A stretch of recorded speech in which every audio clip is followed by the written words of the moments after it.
Welcome to Audiomentors, your space to learn and develop key knowledge through our audiobooks and exclusive summaries.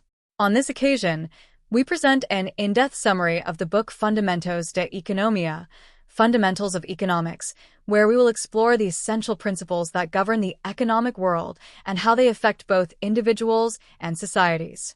This summary has been created exclusively by us to offer you a clear and understandable analysis of the basics of economics, from supply and demand to fiscal and monetary policies. Throughout this book, you will learn about different economic systems, how markets work, international economics, and economic cycles, among many other topics. If you find this content useful and interesting, don't forget to subscribe to our Audiomentors channel. By doing so, you'll be able to continue accessing more audiobooks, summaries, and valuable advice on economics and other key areas of knowledge. We invite you to be part of our community and continue learning together. Let's start this journey through the fundamentals of economics and discover together how the world around us works. Chapter 1. Introduction to the Study of Economics. Economics is one of the most influential social sciences and, at the same time, one of the most complex. In this first chapter, we will provide a detailed overview of what economics is, why it is crucial to our daily lives, and how it relates to other disciplines. We will explore the fundamental principles that guide the study of economics, its importance, and how it helps us understand both small individual decisions and large social dynamics. What is economics? Economics can be defined as the science that studies how individuals, companies, and governments manage limited resources to produce goods and services, and how these goods and services are distributed among people in society. In simple terms, it is about the way in which people make decisions about how to produce, distribute, and consume scarce resources. Microeconomic and macroeconomic economics. Economics can be divided into two main branches. 1. Microeconomics. This branch is concerned with the study of individual decisions and specific markets. It analyzes the behavior of consumers and businesses, how they interact in markets for goods and services, and how prices and the quantity of products exchanged in those markets are determined. Examples of topics in microeconomics include the supply and demand of goods and services, consumer behavior and how they decide to spend their money, the structure of markets, perfect competition, monopolies, oligopolies, the determination of prices and wages. 2. Macroeconomics. This branch studies large-scale phenomena that affect the entire economy of a country, or even the world. It analyzes aggregate economic indicators such as gross domestic product, GDP, the rate of inflation, unemployment, and monetary and fiscal policies. Some key topics in macroeconomics include economic growth and the general welfare of society, inflation and its effects on purchasing power, unemployment and its causes, the government's fiscal and monetary policy. Although the two branches focus on different levels of analysis, the two are deeply interrelated. Microeconomic decisions by consumers and businesses affect the macroeconomy, and economic policies implemented at the macroeconomic level influence the behavior of individuals and businesses. The importance of studying economics. The study of economics is fundamental for several reasons. It allows us to better understand how scarce resources are distributed in a society, how decisions are made at the individual and collective level, and how economic policies affect our daily lives. Better decision-making. By understanding economic principles, we can make more informed decisions, whether in the management of our personal finances, in the business environment, or even in our participation in political and social decisions. 2. Economic growth and development. Economics provides the tools necessary to evaluate and promote a nation's economic growth. A country with well-managed economic policies can foster growth, reduce poverty, and improve the general well-being of its citizens. 3. Impact on daily life. The decisions we make about how to spend our money, save, invest, or borrow are directly influenced by economic principles. Understanding these principles allows us to make wiser decisions in our daily lives. 4. Public policy formation. Governments and institutions use economic principles to design policies that can have a significant impact in areas such as education, healthcare, transportation, and social security. Economic decisions made at the governmental level affect all aspects of life. Economics and its relationship with other sciences. Economics is a discipline that is deeply connected to several other sciences. It is often considered a social science, as it studies the decisions of individuals within a society, but it also has a close relationship with exact sciences such as mathematics and statistics. Economics and sociology. Sociology studies social structures and the relationships between individuals within society. Economics, like sociology, is concerned with human behavior and how individuals interact within a society. However, while sociology studies social relationships more broadly, economics focuses on the aspects of exchange of goods and services and the distribution of resources. Economics and politics. Political economy is a branch of economics that studies the relationship between government policies and the economy. Political decisions such as fiscal policy, taxes, public spending, and monetary policy, control of the money supply, directly influence a country's economy. Governments use these policies to stabilize the economy, promote growth, control inflation, and reduce unemployment. Economics and mathematics.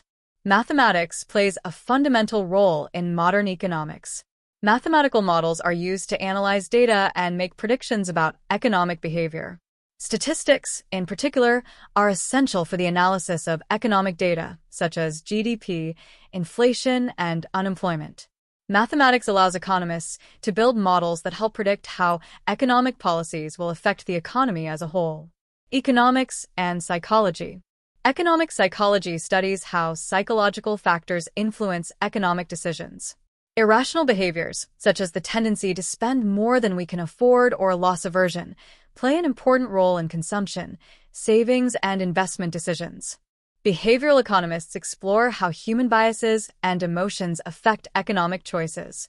Conclusion: the study of economics is not only relevant for economists, but also for all those who make economic decisions in their daily lives, from consumers to businessmen and government officials. Understanding how markets, economic policies, and social relations around scarce resources work is fundamental to making informed decisions that promote economic and social well-being. In the following chapters, we will delve deeper into the fundamental principles of economics, how markets behave, and how economic policies influence people's lives. We invite you to continue exploring the fascinating world of economics. Chapter 2: The Scientific Method in Economics. In this chapter, we will look at the approach that economists use to study economic phenomena, the scientific method. Although economics is a social science, in many ways it shares similarities with the natural sciences in that it applies a systematic and rigorous approach to analyzing data, testing theories, and formulating conclusions. The scientific method is essential in order to explain, predict, and improve the economic processes that affect society. What is the scientific method in economics? The scientific method is a series of steps that economists follow to formulate hypotheses, collect data, test those hypotheses, and, finally, reach conclusions that can be applied to economic reality. Unlike other more exact disciplines such as physics or chemistry, economics works with more complex variables that are subject to human behavior, which are more difficult to predict and control.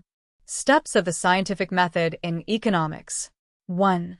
Observation of the economic phenomenon. It all starts with the observation of an economic problem or phenomenon that one wants to understand. For example, an economist may observe an increase in the prices of basic goods and want to understand what is causing that inflation. 2. Formulation of a hypothesis. Once the phenomenon has been identified, the next step is to formulate a hypothesis. This is a tentative explanation that can explain the observed phenomenon. In the case of inflation, the hypothesis could be that the increase in prices is due to excess demand or an increase in production costs. 3. Data collection. To test the hypothesis, the economist needs to collect data. Economic data can be both quantitative and qualitative. It can include statistics on the price of goods, production levels, interest rates, unemployment, and other key indicators of the economy. The data can also come from surveys, interviews, or field studies. 4. Data analysis. Economists use statistical and mathematical tools to analyze the data and determine whether the evidence supports or refutes the hypothesis. The analysis may involve the use of economic models that simulate the interaction of variables, or the analysis of correlations and causalities between different factors. 5. Testing the hypothesis. Based on the data analysis, economists test the initial hypothesis. If the data confirm the hypothesis, it can be considered a valid explanation of the observed phenomenon.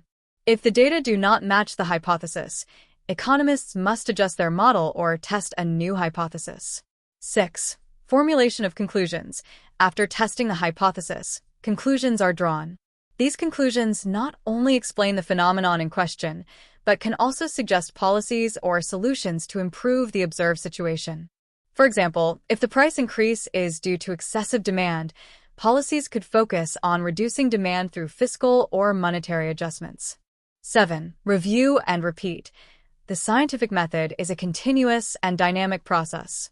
Conclusions can lead to new questions or hypotheses.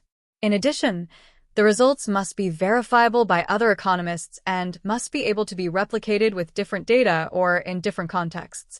Economic models and theories. The economic model is a central tool in the scientific method of economics. Economic models simplify reality in order to understand how economic processes work. Although these models are simplified representations, they are useful for making predictions and testing theories. Examples of economic models. The supply and demand model is one of the simplest and most fundamental models. It shows how the prices and quantities of goods and services are adjusted in a competitive market. The economic growth model examines the factors that affect the growth of gross domestic product, GDP, over time, such as investment, human capital, and technology. It is important to emphasize that models are not perfect representations of reality, but approximations that help economists understand economic dynamics more clearly. The use of statistics in economics. Modern economics is deeply connected to statistics.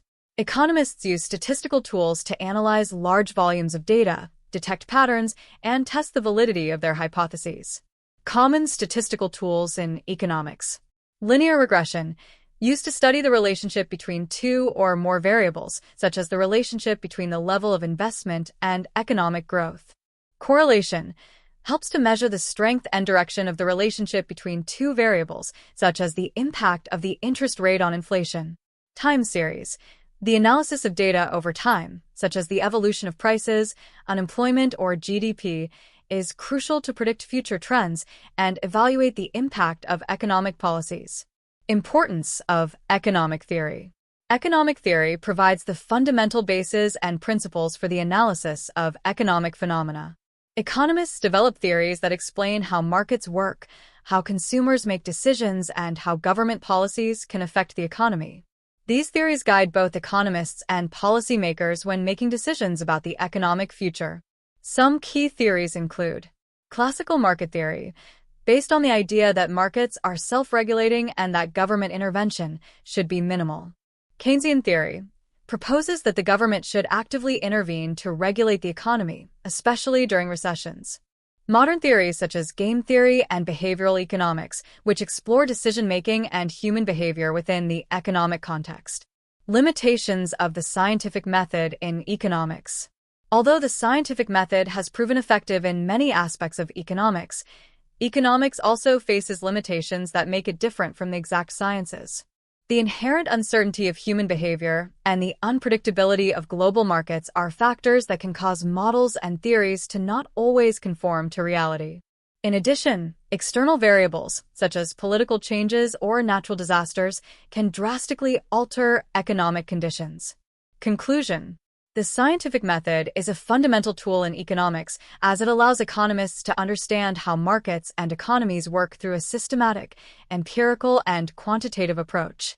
Although economics faces unique challenges due to its complexity and external influences, the scientific approach remains essential to improving our understanding and the formulation of economic policies that favor social welfare and economic growth.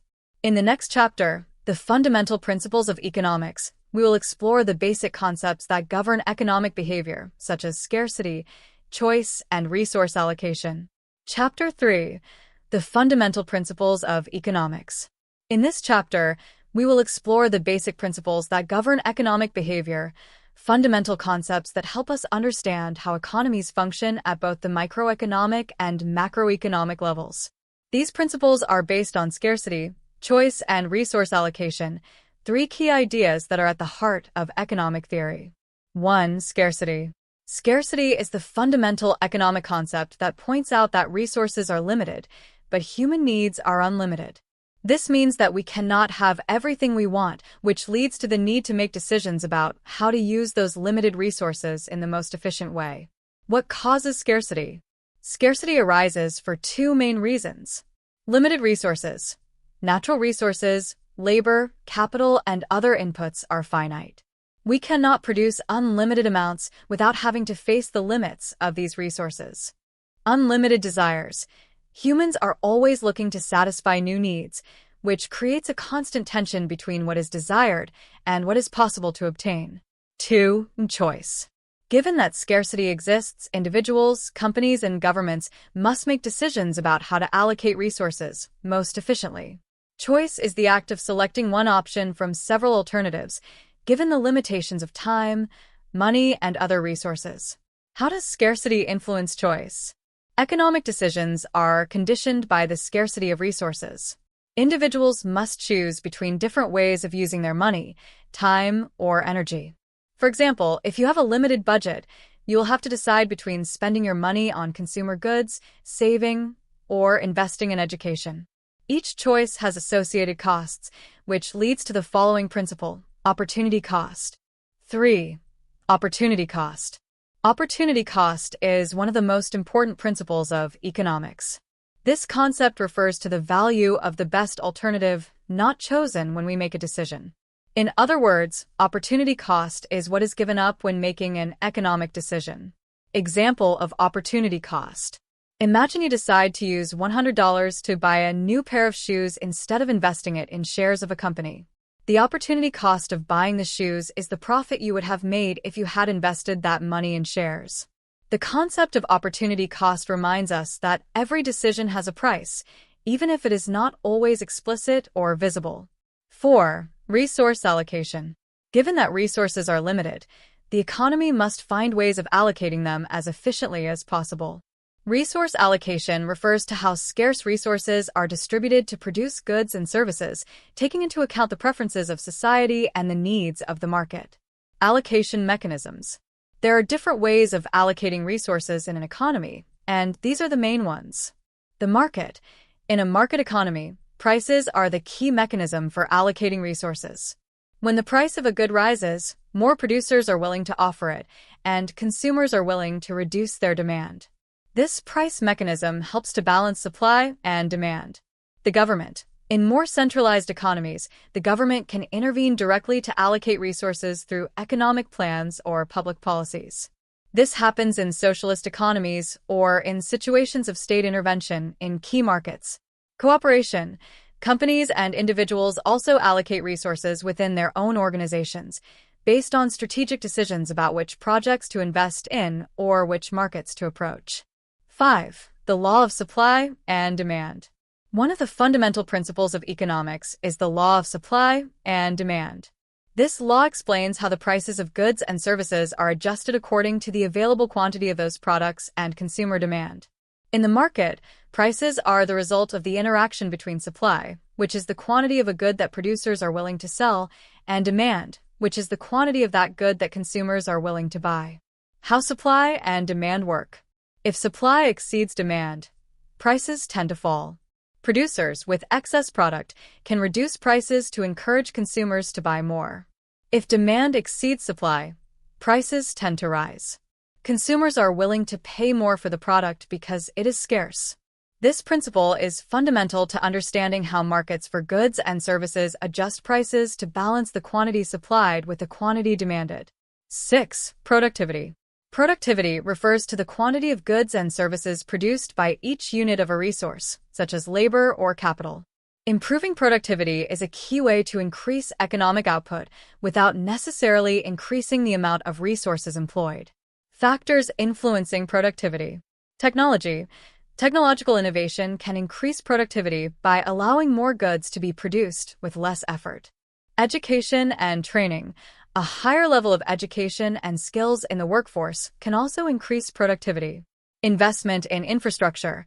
Improving infrastructure such as transport and energy can make production processes more efficient. 7. Income distribution. Income distribution is another key aspect of the economy. In any economy, the income generated by the production of goods and services must be distributed among the factors of production: labor, capital, and land. However, the distribution is not always equitable. Differences in access to resources, education, technology, and government policies can influence how income is distributed. Economic inequality. Economic inequality is a central issue in economics. Fiscal policies, such as progressive taxation and social welfare programs, can help redistribute income and reduce inequality gaps. Conclusion. The fundamental principles of economics allow us to understand how individuals and societies make economic decisions, how resources are distributed, and how markets work to balance supply and demand. These principles are essential for making informed decisions in everyday life, both individually and collectively. In the next chapter, Microeconomics versus Macroeconomics, we will delve deeper into the difference between these two key branches of economics and how each contributes to the analysis of economic problems. Chapter 4, Microeconomics versus Macroeconomics. In this chapter, we're going to explore the two main branches of economics, microeconomics and macroeconomics. Both are essential to understanding how markets, companies, and the economy in general work, but they focus on different aspects of economic analysis. Next, we will discuss the characteristics of each, their differences, and how they both complement each other to offer a more complete view of how the economy works. What is microeconomics? Microeconomics is the branch of economics that studies the behavior of individuals, companies, and specific markets. It focuses on the consumption, production, and exchange decisions made by economic agents at the micro level, i.e., at the level of individual units within the economy, such as households, companies, and particular markets. Main areas of study in microeconomics.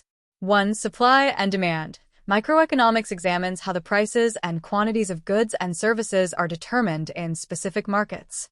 The interaction of supply, the quantity of goods that producers are willing to sell, and demand, the quantity that consumers are willing to buy, is crucial to understanding how markets work. Consumer behavior. This studies how consumers make decisions about which products to buy, how much to buy, and how they allocate their income between different goods and services. It uses concepts such as utility, the satisfaction or benefit obtained by a consumer when consuming a good, and budget constraints. 3. Business behavior. Microeconomics is also interested in how companies make decisions about production, costs, and prices. This includes the analysis of market structures, such as perfect competition, monopolies, oligopolies, and how these structures affect the behavior of companies and prices. 4. Economic efficiency. Microeconomics analyzes how resources can be efficiently allocated to maximize social welfare, that is, how to achieve market equilibrium in which the price and quantity of goods exchanged are optimal for consumers and producers. Practical example of microeconomics. Imagine you decide to buy a new computer. Microeconomics studies the decisions you make regarding which model to choose, how much you are willing to pay for it, and how your purchase affects supply and demand in the computer market. It also analyzes how computer manufacturing companies set prices and how their production decisions impact the market. What is macroeconomics? Macroeconomics, on the other hand, deals with the study of economic phenomena on a large scale, that is, at the level of an entire economy or a country as a whole. While microeconomics focuses on individual economic agents, macroeconomics analyzes the aggregate behavior of those agents. Main areas of study in macroeconomics. 1. Gross domestic product, GDP. Macroeconomics studies the total goods and services produced in an economy during a given period, known as the GDP. This indicator is key to measuring a country's economic growth. 2. Inflation. Inflation refers to the general increase in the prices of goods and services in an economy. Macroeconomics analyzes the causes of inflation, its effects, and how to control it through monetary and fiscal policies. 3. Unemployment. Macroeconomics is concerned with studying unemployment and the policies that can reduce it. It analyzes the different types of unemployment, such as structural, cyclical, and frictional, and how the economy can generate employment. For fiscal and monetary policy, macroeconomics studies government policies that affect the economy as a whole, such as fiscal policy, related to taxes and public spending, and monetary policy, control of the money supply and interest rates. 5. Economic cycles. Macroeconomics examines fluctuations in economic activity over time, known as economic cycles. These cycles can be expansive economic growth or contractive recession and affect variables such as employment, consumption, and investment. Practical example of macroeconomics. Imagine that a country experiences an economic recession with a fall in GDP, increased unemployment, and moderate inflation. Macroeconomics studies how these phenomena are interrelated and what policies can be implemented to reverse this situation, such as fiscal stimuli or interest rate cuts by the central bank. Differences between microeconomics and macroeconomics. Although both branches of economics are interrelated, there are several key differences between them. 1. Level of analysis. Microeconomics focuses on the behavior of individual economic units, individuals, households, companies. Macroeconomics examines the overall behavior of the economy, including the analysis of aggregates such as GDP, inflation, and unemployment. 2. Objectives of study. Microeconomics seeks to understand how individuals and companies make decisions about the consumption, production, and exchange of goods and services. Macroeconomics is interested in public policy and the aggregate phenomena that affect an entire economy, such as economic growth, price stability, and fiscal and monetary policy. 3. Methods of analysis. Microeconomics uses models of competition, production costs, and analysis of specific markets. Macroeconomics uses models of economic growth, monetary and fiscal policies, and analysis of economic cycles. How are they interrelated? Although microeconomics and macroeconomics study different aspects, they are closely linked. Decisions made at the microeconomic level, such as consumer and business behavior, have a significant impact on the economy as a whole. For example, a decrease in household consumption can affect aggregate demand, which influences economic growth and macroeconomic policies. Similarly, macroeconomic decisions and policies can influence microeconomic behavior. For example, an expansionary fiscal policy, increased public spending, can increase disposable household income, which would affect consumption and investment at the microeconomic level. Conclusion. Microeconomics and macroeconomics are two complementary approaches that allow us to understand how the economy works from different perspectives. While microeconomics helps us understand the decisions of individuals and companies, macroeconomics offers us a global vision of the behavior of the economy and how economic policies can influence general well-being. In the next chapter, the relationship between economics and other sciences, we will explore how economics interrelates with disciplines such as sociology, political science, and mathematics, and how this interaction enriches our understanding of economic phenomena. Chapter 5. The relationship between economics and other sciences. In this chapter, we will explore how economics connects with other disciplines, providing a broader perspective on how human and social behavior is analyzed and understood. Economics is not an isolated science, but is deeply influenced and intertwined with other areas of knowledge, such as sociology, political science, psychology, and mathematics. Next, we will delve into how these sciences contribute to economic study. 1. Economics and sociology. Sociology studies social structures, human relationships, and how these interactions influence individual and collective behavior. Economics, like sociology, is interested in human behavior, but from a different perspective, how economic decisions affect society and how society influences those decisions. Relationship between economics and sociology. Resource distribution and inequality. Sociology focuses on social structures and how economic inequality affects different groups within society. Economics, on the other hand, examines the economic causes and consequences of this inequality, such as access to education, health, and employment. Social and economic change. Economics analyzes the factors that drive economic change, while sociology observes how economic changes affect social structures and interpersonal relationships within society. For example, economists can study how an economic crisis affects the employment and income of different groups, while sociologists examine how that crisis alters social cohesion and family dynamics. 2. Economics and political science. Political science is the study of political systems, government institutions, and power relations within a society.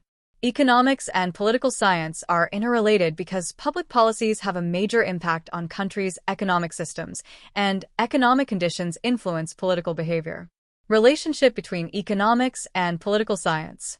Fiscal and economic policy. Government decisions on taxes, public spending, and social policy are fundamental to the functioning of the economy. Political scientists analyze the political dynamics that determine these policies, while economists evaluate their effects on growth, employment, and income distribution. Economic theory of the state. Economists study how governments should intervene in the economy to correct market failures, provide public goods, or stabilize the economy in times of crisis. Political science, on the other hand, investigates how political power is used to implement these policies. A classic example of this interrelationship is monetary policy, which is determined by the decisions of a country's central bank, whose political independence and objectives are analyzed by political scientists. 3. Economics and psychology. Psychology studies mental processes, emotions, and human behavior. Economics and psychology meet in the field of behavioral economics, which is concerned with how emotional, cognitive, and social factors influence people's economic decisions. Relationship between economics and psychology. Economic decision-making. Traditional economists assume that individuals make rational decisions based on maximizing their well-being. However, psychology shows that people do not always act rationally. They are influenced by cognitive biases, emotions, and subjective perceptions. Game theory and human behavior. In game theory, which is a part of economics that studies interactive decisions between rational agents, psychology contributes ideas on how emotions and personal relationships can influence decisions of cooperation or competition. Behavioral economics is a discipline that studies how human beings make economic decisions in real life, often contravening the predictions of classical economics based on rationality.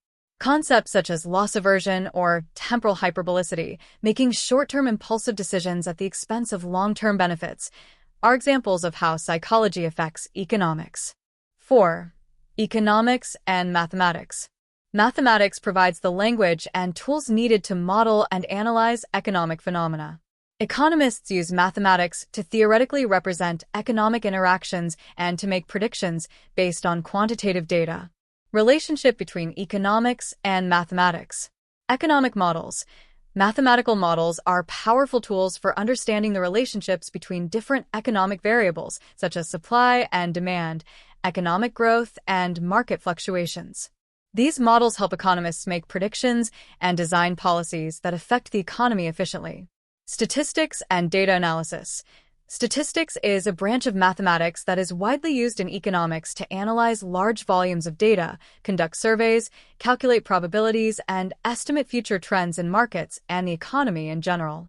The use of differential equations, econometrics, applying statistical methods to test economic hypotheses, and regression analysis are examples of how mathematics is essential in the study and practice of modern economics.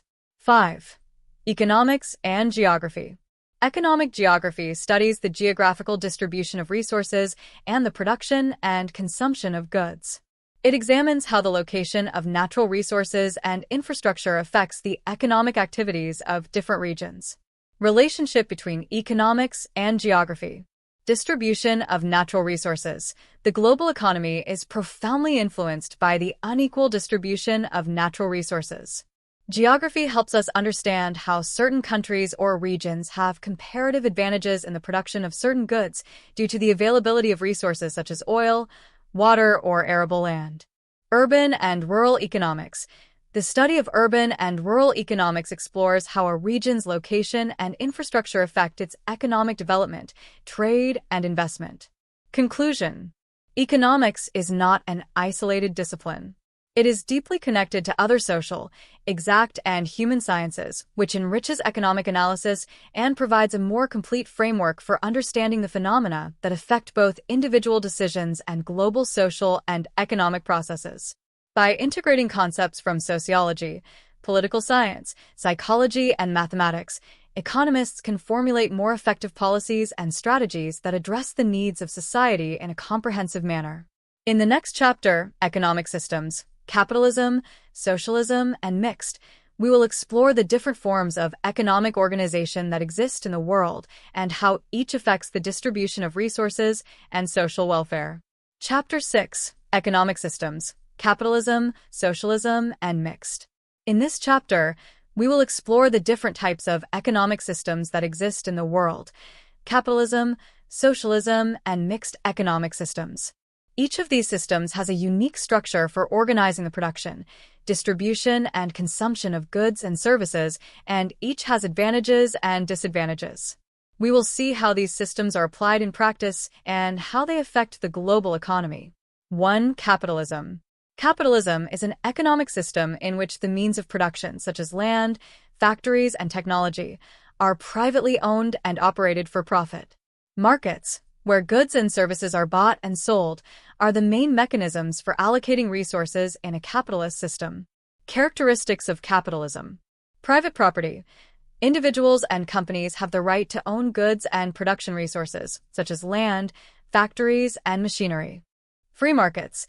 The prices of goods and services are determined in competitive markets, where supply and demand play a crucial role. Market forces, without government intervention, regulate production, distribution, and consumption. Profit motive. Companies operate to maximize their profits, which encourages efficiency and innovation. Competition. In a capitalist system, competition between companies encourages innovation, reduces prices, and improves the quality of products and services. Advantages of capitalism. Economic efficiency. The pricing system and competition favor efficiency, as companies seek to reduce costs and offer quality products to attract consumers. Innovation. Competition motivates companies to innovate, to create new products and services, and to improve production processes. Economic freedom. Individuals have the freedom to make their own economic decisions, such as investing, spending, and saving according to their own interests. Disadvantages of capitalism. Economic inequality. Capitalism can generate great inequalities in the distribution of wealth, as those with more resources have a significant advantage in the market. Labor exploitation. Companies, being motivated by profit maximization, may resort to practices that exploit workers, such as low wages or precarious working conditions. Economic crises. The capitalist system is susceptible to cyclical economic crises, such as recessions and financial bubbles, due to speculation and overproduction. 2. Socialism. Socialism is an economic system in which the means of production, such as land, factories, and natural resources, are collectively or state-owned. Unlike capitalism, where individuals and companies control production, socialism is based on the equitable distribution of resources and centralized planning. Characteristics of socialism. Collective or state ownership. In a socialist system, the government or the community owns the means of production. There is no private ownership of the means of production. Centralized planning. Instead of relying on free markets, the socialist economy is organized through economic plans established by the government, which determine what is produced, how it is produced, and at what price. Economic equality. The main objective of socialism is to reduce economic inequalities and guarantee that all citizens have access to basic resources such as education, health, and housing. Advantages of socialism. Reduction of inequality. In a socialist system, the government seeks to distribute resources more equitably, which can reduce income disparities and improve the well-being of the population in general. Social welfare. Socialism places a strong emphasis on collective welfare, guaranteeing that all people have access to basic services such as health, education, and social security. Economic stability. Centralized planning can avoid certain economic fluctuations that occur in market economies, such as financial crises or mass unemployment. Disadvantages of socialism. Economic inefficiency. A lack of competition and centralized planning can lead to inefficiency in the allocation of resources, which can result in shortages or overproduction of certain goods. Lack of incentives. The absence of incentives for companies and individuals to innovate or improve efficiency can lead to economic stagnation. Bureaucracy. Centralized planning can generate an extensive and costly bureaucracy, making it difficult to make quick decisions and adapt to changes in economic conditions. 3. Mixed economic systems. Mixed economic systems combine elements of capitalism and socialism. In these systems, both the private and public sectors play a role in the economy. Most modern economies, such as those of the United States, the European Union, and many Latin American countries, are mixed economies. Characteristics of mixed systems. Private and public ownership. In a mixed system, some sectors of the economy are privately owned, for example, most companies and productive resources, while others are publicly owned, for example, public services, education, and health. State intervention. The government intervenes in the market to correct market failures, such as negative externalities, e.g., pollution, or to guarantee a basic level of welfare for all citizens, such as access to health and education. Competitive markets with regulations. Although competitive markets exist, the government regulates certain economic activities to protect consumers, workers, and the environment. Advantages of mixed systems. Balance between efficiency and equity. Mixed systems seek to balance market efficiency with the need to guarantee social justice and well-being for the entire population. Economic stability. State intervention can help smooth economic cycles and reduce inequalities, leading to greater stability in the economy. Incentives for innovation. By having a competitive private sector, the mixed system encourages innovation and economic growth. Disadvantages of mixed systems. Overregulation. If the government intervenes too much, it can restrict economic freedom and the ability of companies to operate efficiently. Costs of state intervention. Social welfare policies and the bureaucracy associated with state intervention can generate high costs for the government and taxpayers. Confusion in the distribution of responsibilities. In a mixed system, the distinction between what the market should do and what the government should do is not always clear, which can generate inefficiencies. Conclusion. Economic systems are fundamental to the structure of any society and determine the way in which resources are distributed and production is organized. Whereas capitalism emphasizes competition and private property, socialism prioritizes equality and state intervention. Mixed systems, like those of many modern economies, combine aspects of both to create a balance between economic efficiency and social equity. In the next chapter, Demand, Supply, and Market Equilibrium, we will look in more detail at how markets achieve an equilibrium between supply and demand and how prices are determined in competitive markets. Chapter 7. Demand, Supply, and Market Equilibrium. In this chapter, we will explore the key concepts of demand, supply, and how the two interact to establish market equilibrium. These are the fundamental pillars of microeconomics and are essential to understanding how the prices and quantities of goods and services are determined in any market economy. 1. Demand.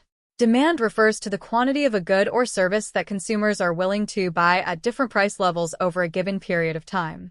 The law of demand states that, ceteris paribus, that is, all other things being equal, the higher the price, the lower the quantity demanded, and the lower the price, the higher the quantity demanded. Factors affecting demand. Price of the good. The most direct relationship is the price. If the price goes up, consumers tend to buy less, and if it goes down, they buy more. Consumer income. As consumer income increases, the demand for goods and services tends to rise, as people can afford to buy more. Prices of related goods. Substitute goods, for example, coffee and tea, and complementary goods, for example, printers and ink cartridges, also influence demand.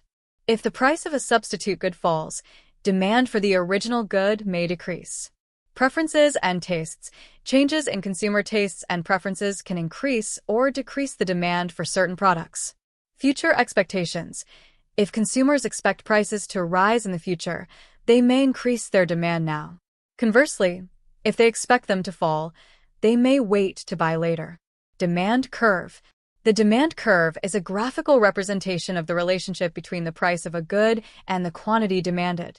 It generally has a negative slope, which reflects the law of demand. When the price rises, the quantity demanded decreases. 2. Supply. Supply refers to the quantity of a good or service that producers are willing to sell at different prices over a given period of time. The law of supply states that, all other things being equal, the higher the price, the greater the quantity supplied, and the lower the price, the lower the quantity supplied. Factors affecting supply. Price of the good. Similar to demand, price is a crucial factor for supply.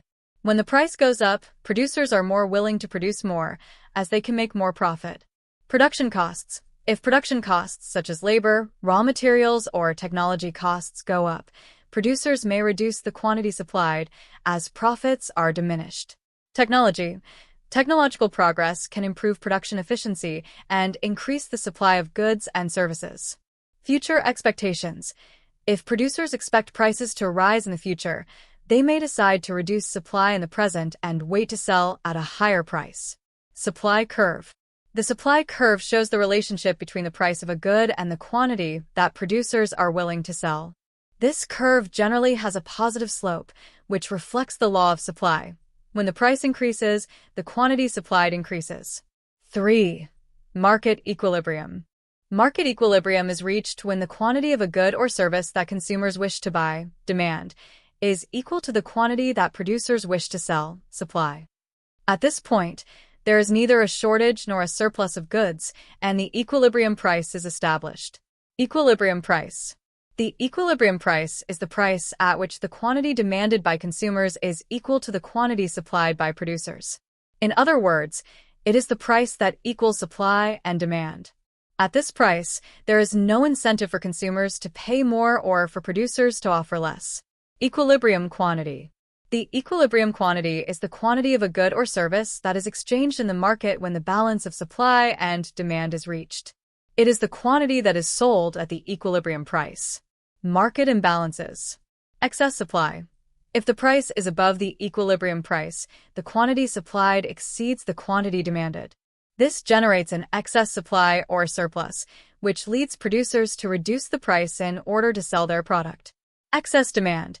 If the price is below the equilibrium price, the quantity demanded exceeds the quantity supplied. This generates excess demand or scarcity, which leads consumers to compete for the good, increasing the price. 4. Shifts in the supply and demand curves. The supply and demand curves are not fixed. They can shift to the right, an increase, or to the left, a decrease, due to changes in the factors that affect supply and demand. Shifting of the demand curve. If consumers become more interested in a product, for example, due to a change in tastes, demand will increase, and the demand curve will shift to the right. If prices increase or income decreases, demand may decrease, shifting the curve to the left. Shifting the supply curve. If production costs decrease due to better technology or a reduction in input costs, supply will increase, and the supply curve will shift to the right. If costs increase, the supply curve will move to the left. 5. Elasticity of demand and supply. Elasticity measures the sensitivity of the quantity demanded or supplied to a change in price. If a small change in price causes a large change in the quantity demanded or supplied, we say that demand or supply is elastic. If, on the other hand, the quantity does not change much with a change in price, demand or supply is inelastic. Price elasticity of demand. The price elasticity of demand measures how the quantity demanded changes in response to a change in the price of a good. If demand is elastic, consumers buy much less if the price goes up and much more if the price goes down. Price elasticity of supply. Supply price elasticity measures how the quantity supplied of a good changes in response to a change in its price. If supply is elastic, producers are willing to offer a large additional quantity of the good if the price increases. Conclusion.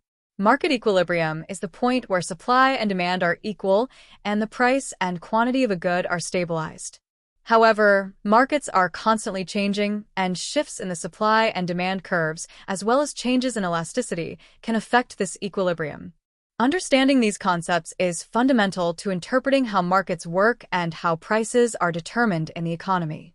In the next chapter, competition and monopoly in markets, we will look in more depth at how different market structures, such as perfect competition, monopolies, and oligopolies, affect prices, production, and economic efficiency.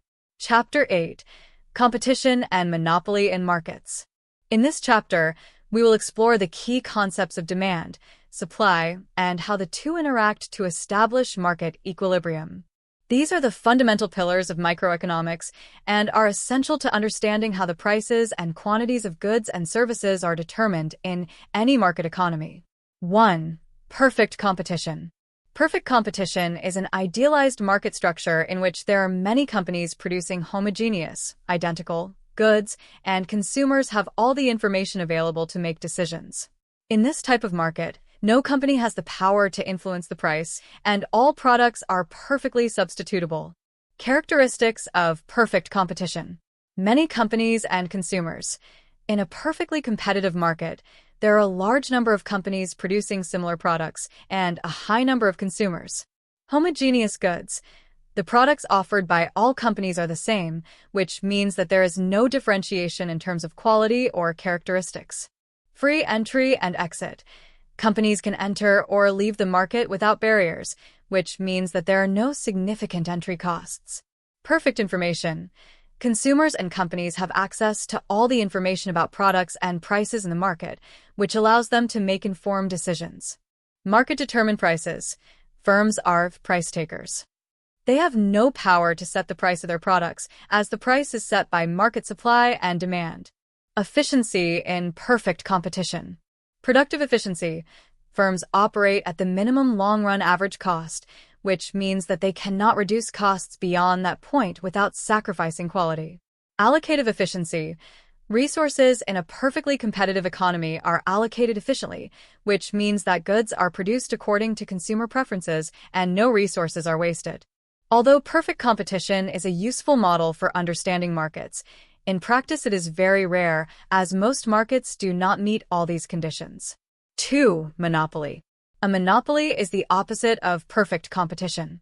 In a monopoly, there is a single company that dominates the market and produces a unique good or service, with no close competitors. Monopolies can arise in a number of ways, such as when a company has exclusive control of an essential resource or when a company obtains a significant competitive advantage. Characteristics of a monopoly. A single producer. A monopoly is made up of a single company that produces a unique good and has no close substitutes. Barriers to entry. There are high barriers to entry that prevent other companies from entering the market, such as high initial costs, control of essential resources, or government regulations. Market power. A monopoly has the power to set prices, as there is no direct competition. This means that it can set a higher price than in a competitive market. Lack of substitutes. Consumers have no substitute options, so they must accept the price and conditions offered by the monopolistic company. Effects of monopoly on the market. Higher prices and lower production. In a monopoly, prices tend to be higher and the quantities produced lower compared to a perfectly competitive economy, which can lead to market inefficiency. Less innovation. Since there is no competition, monopolies may have fewer incentives to innovate or improve their products, which can harm consumers in the long run. Effects on social welfare. A monopoly can lead to a loss of welfare for society, as the higher price and lower quantity produced negatively affect consumers, who cannot access products at competitive prices. 3. Oligopoly. An oligopoly is an intermediate market structure between perfect competition and monopoly. In an oligopoly, the market is dominated by a small number of companies that produce homogeneous or differentiated goods. Due to market concentration, the decisions of one company affect the others, which can lead to cooperation or aggressive competition. Characteristics of an oligopoly. Few companies. A small number of companies control the market, which gives them a significant degree of power over prices. Interdependence. Companies in an oligopoly are interdependent, which means that one company's decisions on pricing, production, or advertising affect the other companies in the market. Moderate barriers to entry. Although there are barriers to the entry of new companies, these are not as high as in a monopoly. Established companies can benefit from economies of scale or technological advantages. Behavior in an oligopoly. Non-price competition. Instead of competing exclusively on price, companies in an oligopoly can compete through product differentiation, advertising, or additional services to attract consumers. Game theory. Oligopolies can use game theory to analyze how their pricing and production decisions affect other companies. For example, they can tacitly collaborate to avoid a price war, but this can lead to higher prices than in a situation of perfect competition. Examples of oligopolies. The mobile phone market, where a few large providers dominate the market. The automotive industry, with a few manufacturers competing in the production of vehicles. 4. Monopolistic competition. Monopolistic competition is a market structure that combines elements of perfect competition and monopoly. In this type of market, there are many companies selling differentiated products, that is, products that are not identical but that fulfill a similar function. The companies have some control over the price due to the differentiation of their products. Characteristics of monopolistic competition. Differentiated products. The companies offer similar products, but differentiated by brand, quality, or characteristics. This gives them some power to set prices above marginal cost. Free entry and exit. Although there are small barriers, companies can enter and leave the market relatively easily. Non-price competition.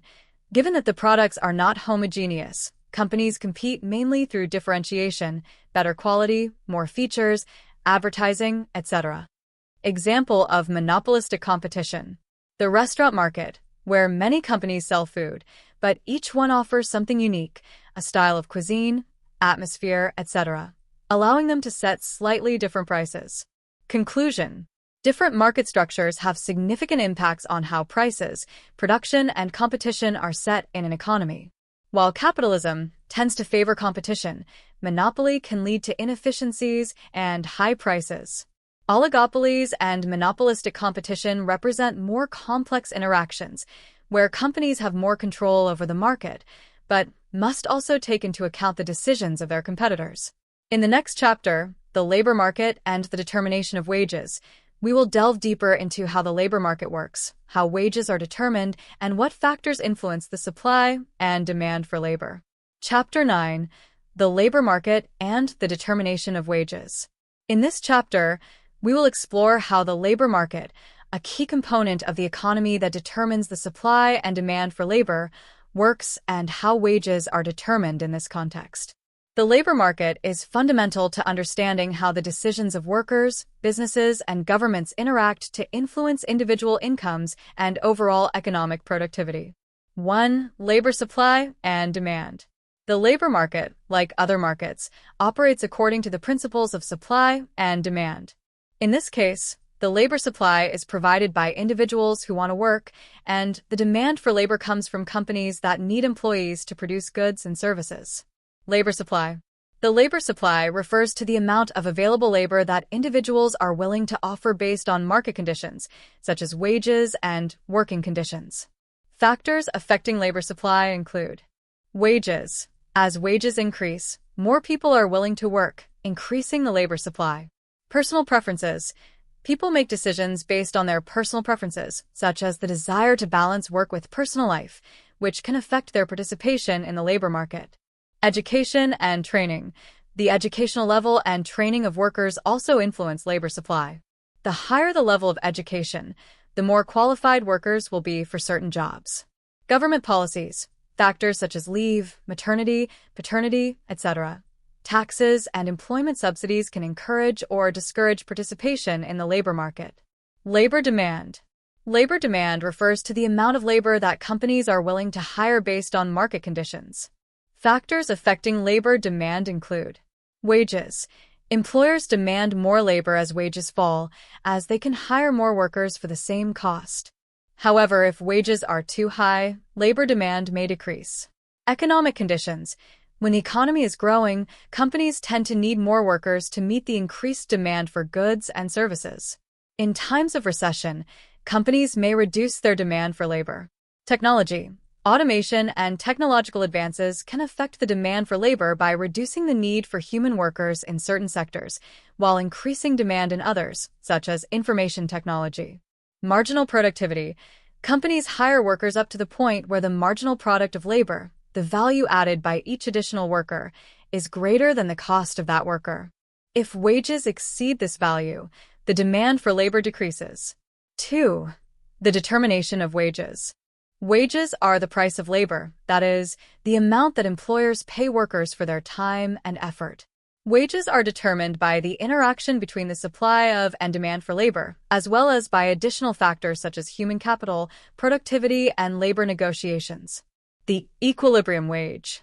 The equilibrium wage is the wage at which the amount of labor demanded by employers is equal to the amount of labor supplied by workers. At this point, there is neither a labor shortage nor a labor surplus, and the labor market is in equilibrium. Factors influencing wage determination. Human capital, the education, skills, and experience of workers affect their productivity and, therefore, the wages they can demand. Workers with specialized skills and experience can generally demand higher wages. Skill shortages. If there is a shortage of workers with certain skills, employers will have to offer higher wages to attract the necessary workers.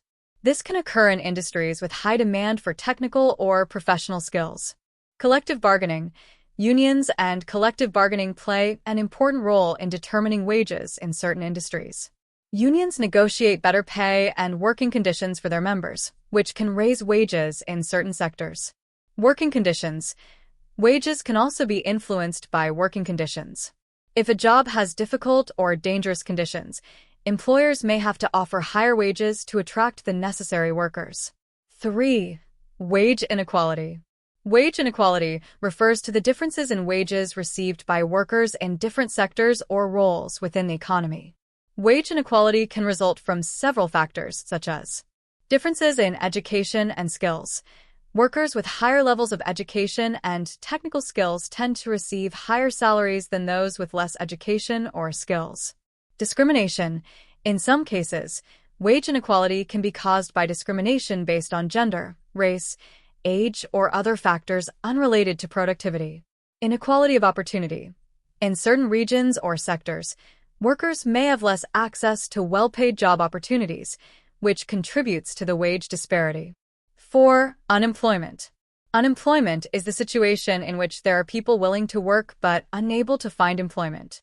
There are different types of unemployment, including cyclical unemployment. This is caused by fluctuations in economic activity. During economic recessions, the demand for goods and services decreases, which leads to layoffs and unemployment. Structural unemployment. This is caused by changes in the structure of the economy, such as technological advances or the relocation of production. Workers with obsolete skills may become unemployed if they do not update their skills. Frictional unemployment. This is the result of the time it takes people to find a new job after leaving their job or when entering the labor market for the first time. Unemployment and the minimum wage. The minimum wage is a controversial issue in the labor market. If the minimum wage is set above the equilibrium wage, it can generate structural unemployment, as some firms may be unwilling or unable to pay the minimum wage, thus reducing the amount of labor demanded. 5. Policies to improve the labor market. There are several policies that governments can implement to improve the functioning of the labor market and reduce problems such as unemployment and wage inequality. Incentives for education and training. Providing access to education and job training programs can increase human capital and reduce wage inequalities. Inclusive labor policies.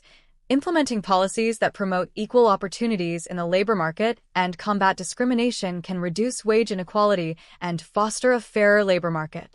Promoting employment in emerging sectors.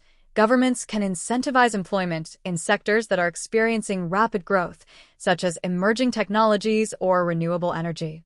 Conclusion.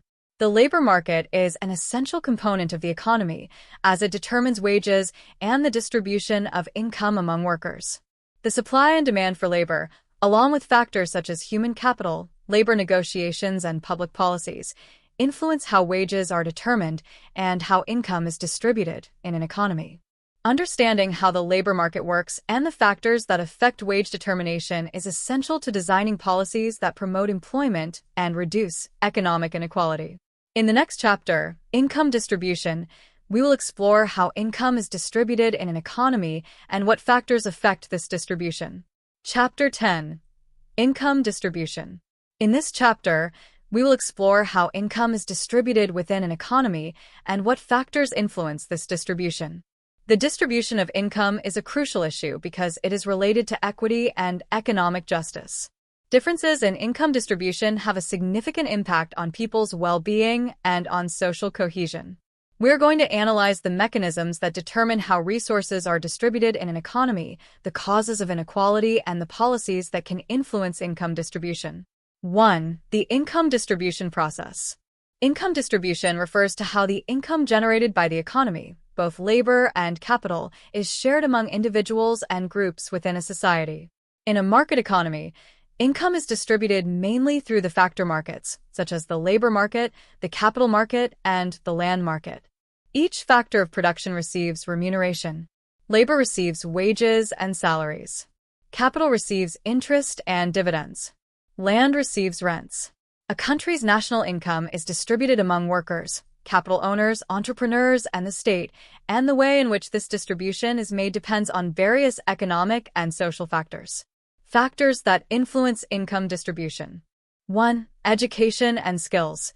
Workers with more education and skills tend to receive higher wages, which contributes to income inequality. 2. Resource ownership. People who own productive resources, such as land, capital, or technology, receive additional income through rents, interest, and profits. 3. Labor market. Labor market conditions, such as the supply and demand for labor, the minimum wage, and collective bargaining, affect how income is distributed among workers. 4. Fiscal and social policies. Government decisions on taxes, subsidies, and social welfare programs also affect how income is distributed. For example, a progressive tax system tends to reduce inequality by transferring income from the richest to the poorest. 2. Theories of income distribution. There are different theoretical approaches that attempt to explain how income is distributed in an economy. The main theories include marginalist theory. Marginalist economists argue that the distribution of income is determined by the marginal value of each factor of production. According to this theory, the income received by a worker, a capital owner, or a landowner depends on their marginal contribution to the production process. For example, workers receive a wage that reflects their marginal productivity, the value of the additional production they generate. Functional distribution theory. This theory focuses on how income is distributed among the different factors of production, labor, capital, and land. According to this theory, income is distributed according to the productivity and role of each factor in the production of goods and services. In advanced economies, capital, such as money invested in companies, tends to receive a higher share of income due to its profitability. The theory of distribution according to social class. This theory holds that the distribution of income depends on the power relations between social classes.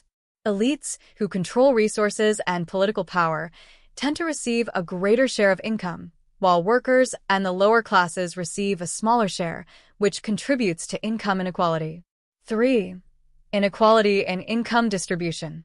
Income inequality refers to the disparity in the income received by a country's population. This inequality can be measured using various indexes, such as the Gini index, which varies between 0, perfect equality, and 1, maximum inequality. As the Gini index increases, income inequality becomes more pronounced. Causes of income inequality. Educational factors and skills. The difference in the educational level and skills of individuals is one of the main causes of wage inequality. Workers with higher education and specialized skills tend to have higher wages than those with limited skills. Unemployment and underemployment. Lack of access to quality jobs and underemployment, part-time work or low-paid jobs, also contribute to income inequality. Globalization. Globalization has allowed some economies to benefit from global competition, while others have been left behind. This has led to increased inequality in many countries, especially between skilled and unskilled workers in less developed markets. Technological advances. Technological progress and automation have displaced many workers in traditional sectors, while others have seen wage increases due to the demand for specialized skills. Effects of inequality on the economy. Poverty. Extreme inequality can generate poverty by concentrating a significant part of income in a small elite, while large sectors of the population do not have access to sufficient resources to meet their basic needs. Social and political inequality. Income disparity can create social tensions, which can lead to political conflicts, social instability, and less cohesion in society. 4. Policies to reduce income inequality. Governments can implement various policies to reduce income inequality and promote a more equitable distribution of resources. Some of these policies include progressive taxation, in which individuals with higher incomes pay a higher proportion of their income, is a key tool for reducing inequality. The income raised can be used to fund social welfare, health, and education programs. Income transfer programs. Governments can implement programs such as subsidies, social assistance, or scholarships to transfer resources to the most needy and help reduce the income gap. Increase the minimum wage. Higher minimum wages can help improve the incomes of workers in low-wage sectors, reducing inequality and increasing the purchasing power of the most vulnerable sectors. Access to education and training. Improving access to quality education and training programs can increase workers' skills and reduce wage disparities in the long term. 5. Conclusion. Income distribution is a crucial aspect of economic functioning and has a direct impact on the well-being of individuals and on social stability. Income inequality can have negative effects on social cohesion, economic justice, and sustainable growth. However, there are various public policies that can help reduce these inequalities and promote a more equitable distribution of resources. Understanding how economic factors and policies affect income distribution is essential to designing a more just and prosperous economic system for all. In the next chapter, The Role of Government in the Economy, we will analyze how government interventions, such as fiscal and monetary policies, influence the economy and how they affect the distribution of resources. Chapter 11. The Role of Government in the Economy. In this chapter, we will explore how the government plays a crucial role in the economy, intervening in various aspects through fiscal, monetary, and regulatory policies. Although the free market has a significant impact, government interventions are essential to correct market failures, promote economic stability, ensure social justice, and foster economic growth. 1. Fiscal policy. Fiscal policy refers to the use of taxes and public spending by the government to influence the economy. This policy has a direct impact on the level of economic activity, employment, and income distribution. Fiscal policy is used to stimulate or slow down the economy according to the needs of the moment. Fiscal policy tools. Taxes. Governments collect taxes to finance public spending. Progressive taxes, where people with higher incomes pay a higher proportion, help to reduce income inequality and finance social programs. Public spending. The government can spend in areas such as infrastructure, health, education, and defense, which stimulates aggregate demand and creates employment. Public spending is also crucial in times of economic recession when the private sector is not investing enough.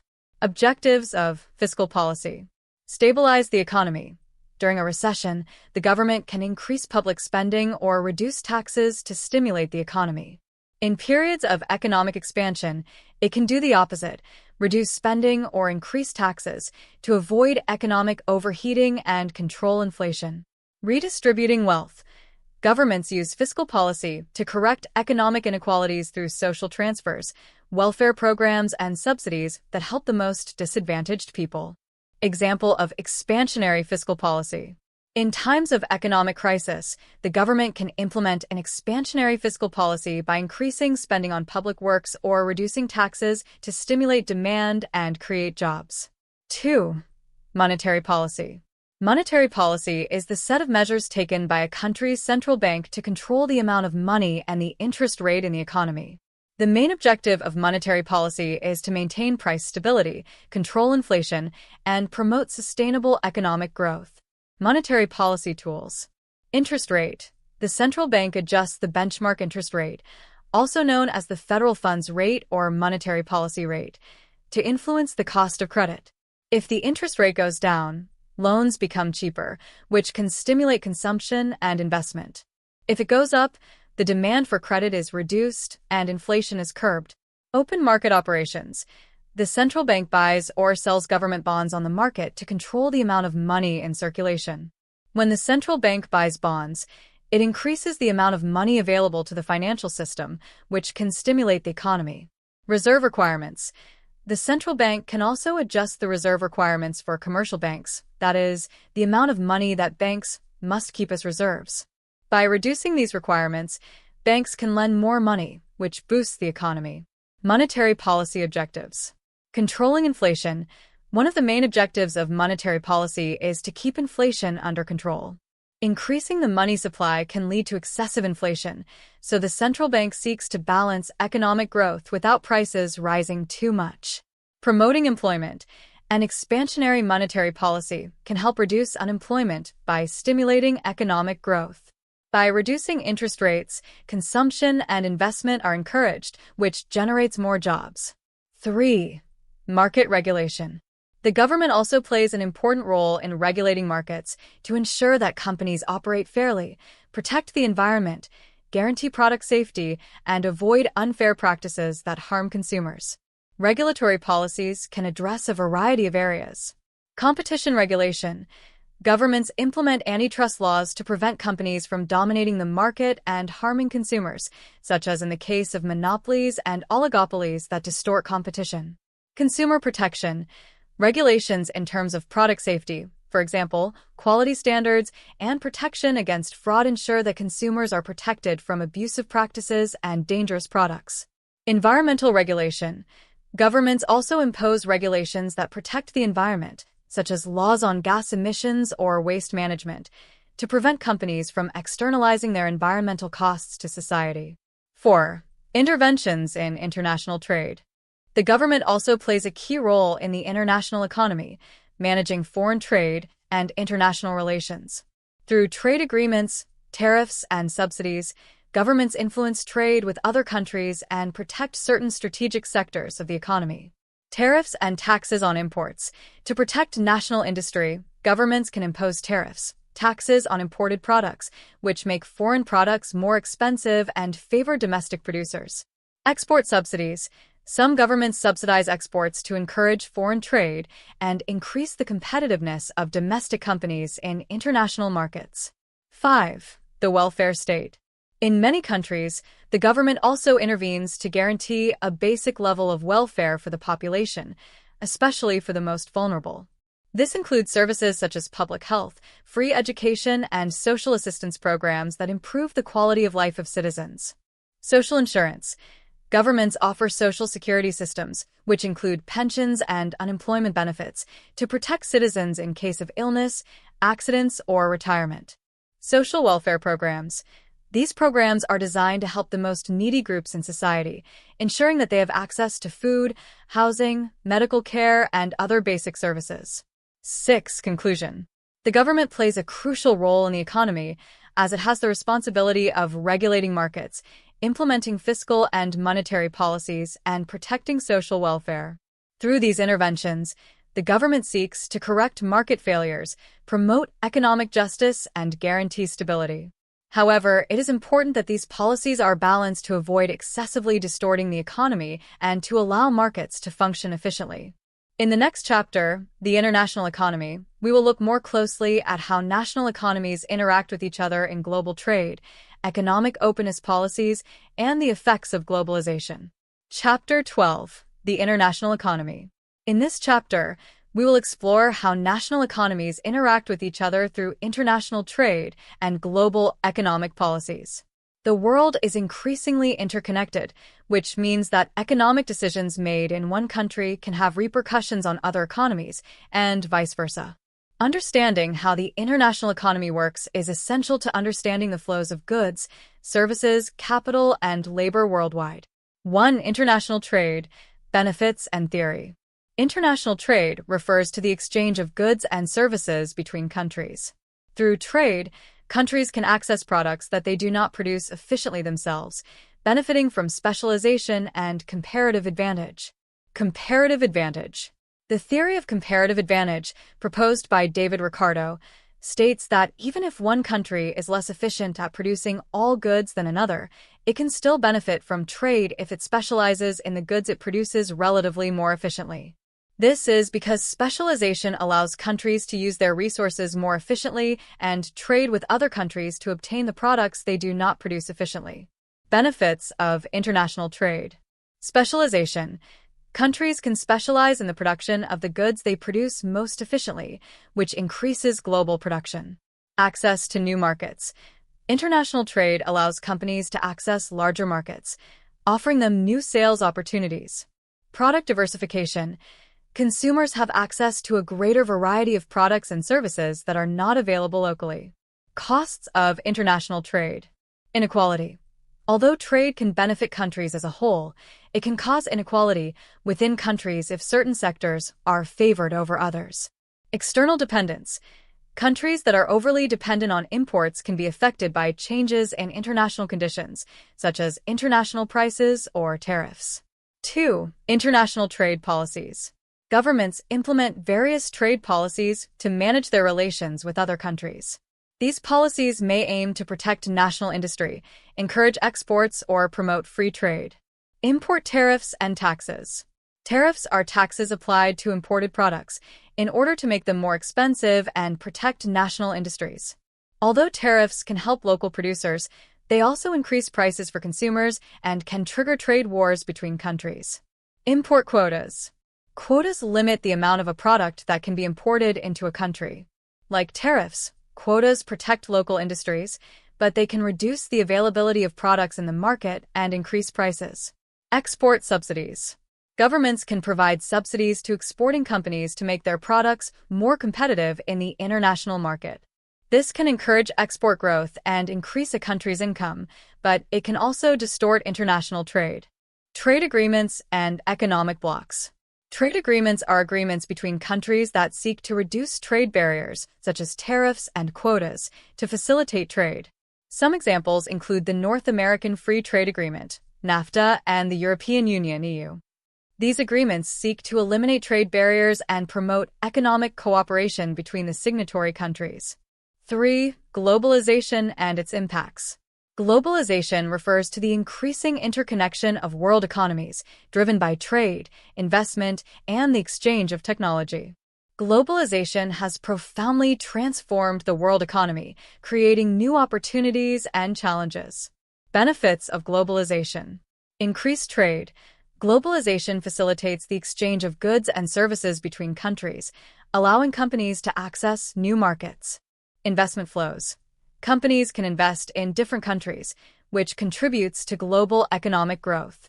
Emerging economies, for example, have benefited from increased foreign direct investment. Access to technology. Globalization allows countries and companies to access innovative technologies that improve productivity and well-being. Challenges of globalization. Global inequality. While some countries and sectors benefit greatly from globalization, others are left behind. Advanced economies often see an increase in their standard of living, while poorer countries may not experience the same benefits. Structural unemployment. Globalization can cause the relocation of industries, leading to job losses in developed countries, while jobs can move to countries with cheaper labor. Economic vulnerability. The interdependence between economies can cause economic crises in one country to spread rapidly to others, as happened during the 2008 financial crisis. 4. Exchange rates and the foreign exchange market. The exchange rate is the value of a country's currency in terms of another currency. The foreign exchange market is where currencies are bought and sold. Exchange rates can be influenced by various factors, including inflation, interest rates, political stability, and government monetary policies. Floating and fixed exchange rates. Floating exchange rate. In a floating exchange rate system, the value of the currency is determined by supply and demand in the foreign exchange market. The value of the currency can fluctuate depending on the economy and capital flows. Fixed exchange rate. In a fixed exchange rate system, the value of the currency is linked to that of another currency or a basket of currencies. Governments must intervene in the currency markets to maintain the value of the currency. Factors affecting the exchange rate. Interest rates.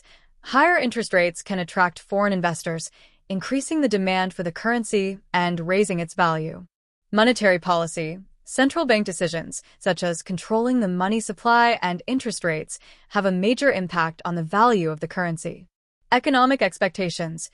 Expectations about a country's economic growth, inflation, and political stability also affect the value of its currency. 5. Conclusion. The international economy plays a crucial role in the economic development of countries, enabling the exchange of goods, services, capital, and technology.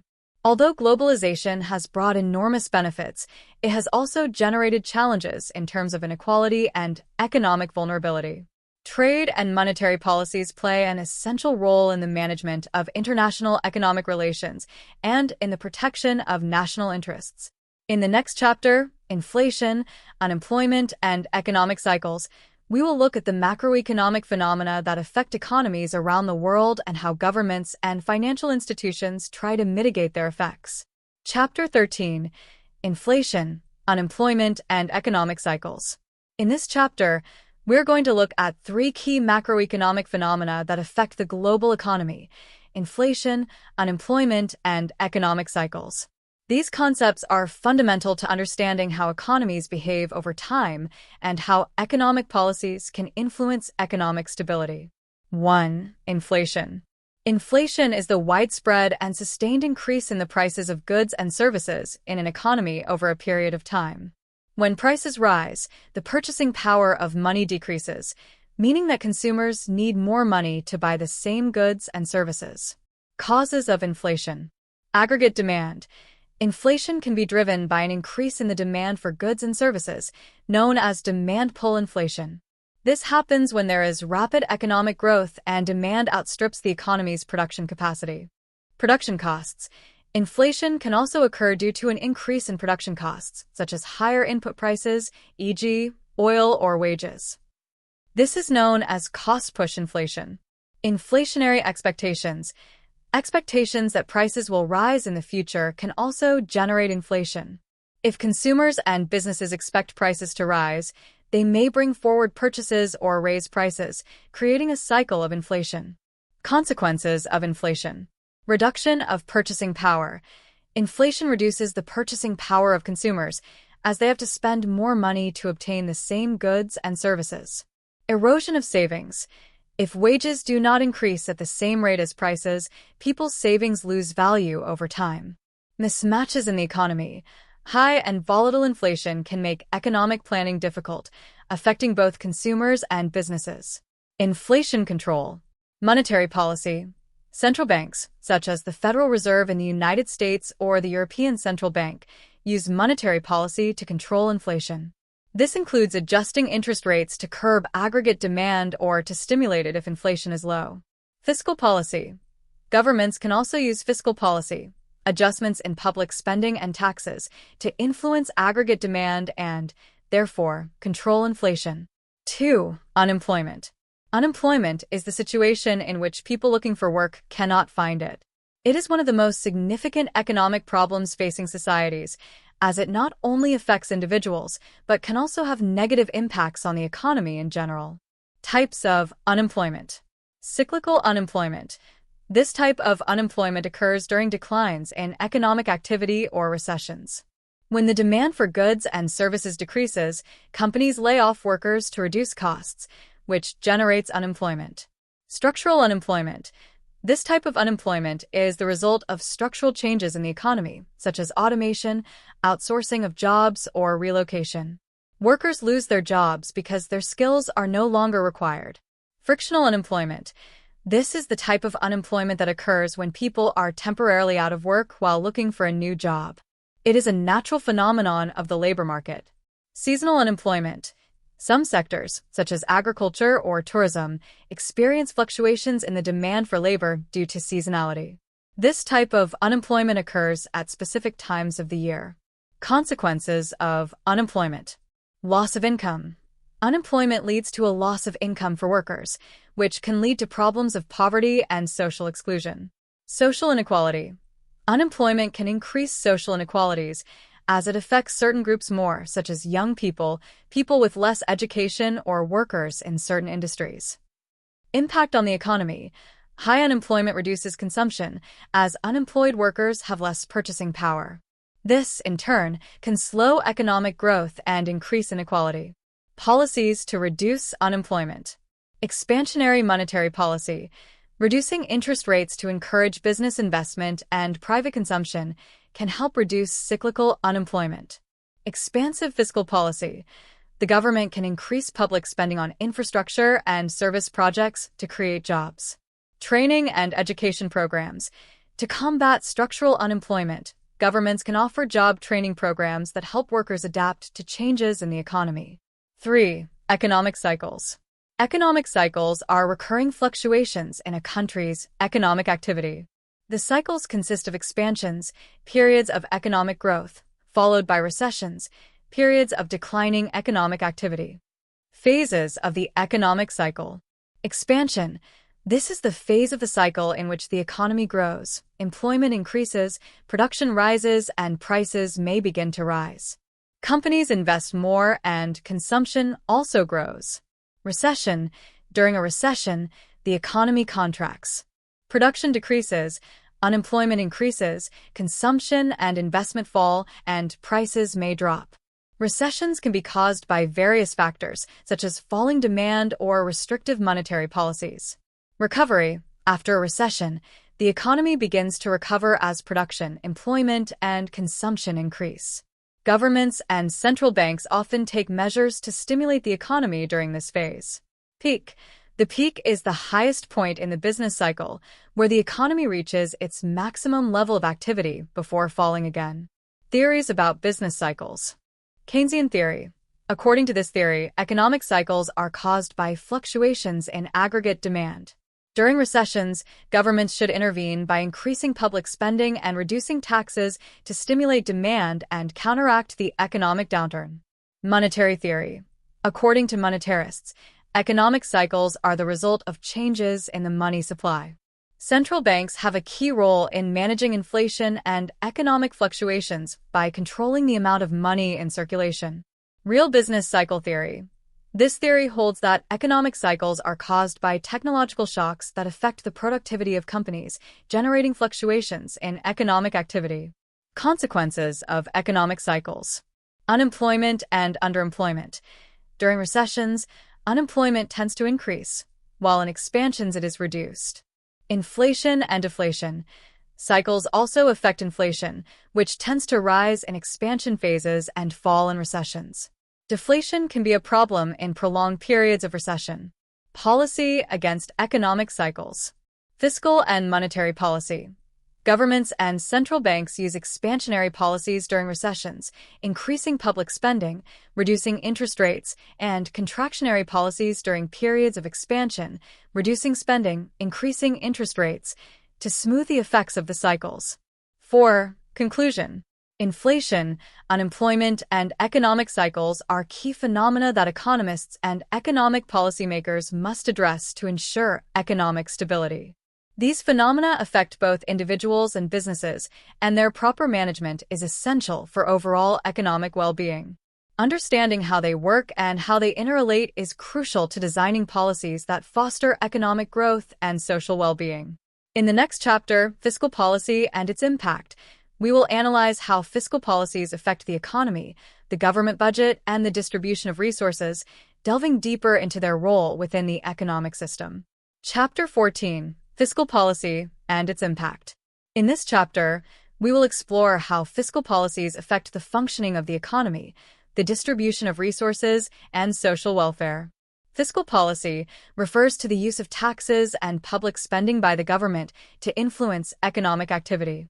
Fiscal decisions play a crucial role in macroeconomic management, economic development, and the redistribution of wealth. 1. What is fiscal policy? Fiscal policy is the use of government revenue and expenditure to influence a country's economy. Through taxes and public spending, the government can control the level of aggregate demand, which affects economic growth, employment, and inflation. Components of fiscal policy. Taxes. Taxes are the main source of income for the government.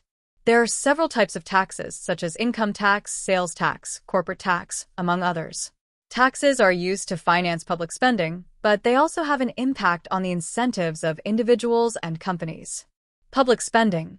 Government spending is allocated to various areas such as education, health, infrastructure, defense, and social programs.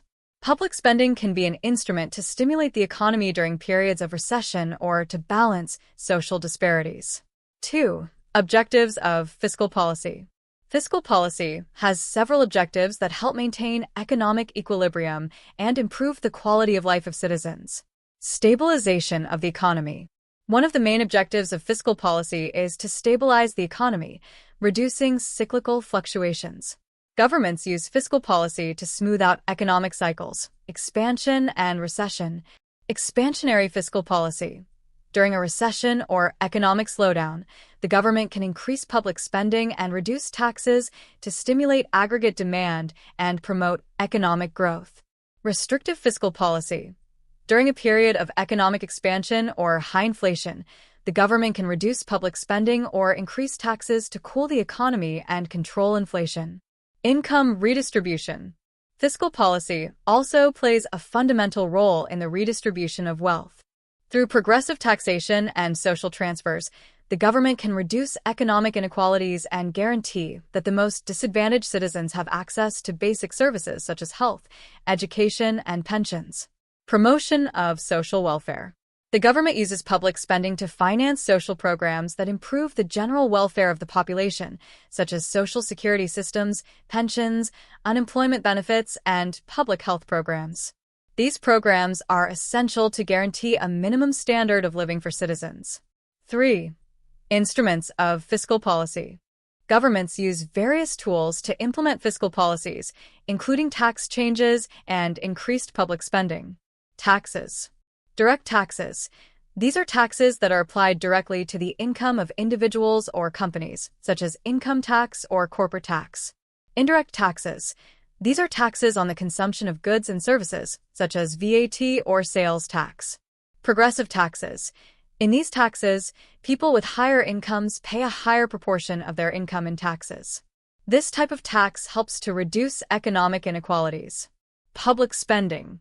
Public spending is the amount of money that the government spends in different sectors.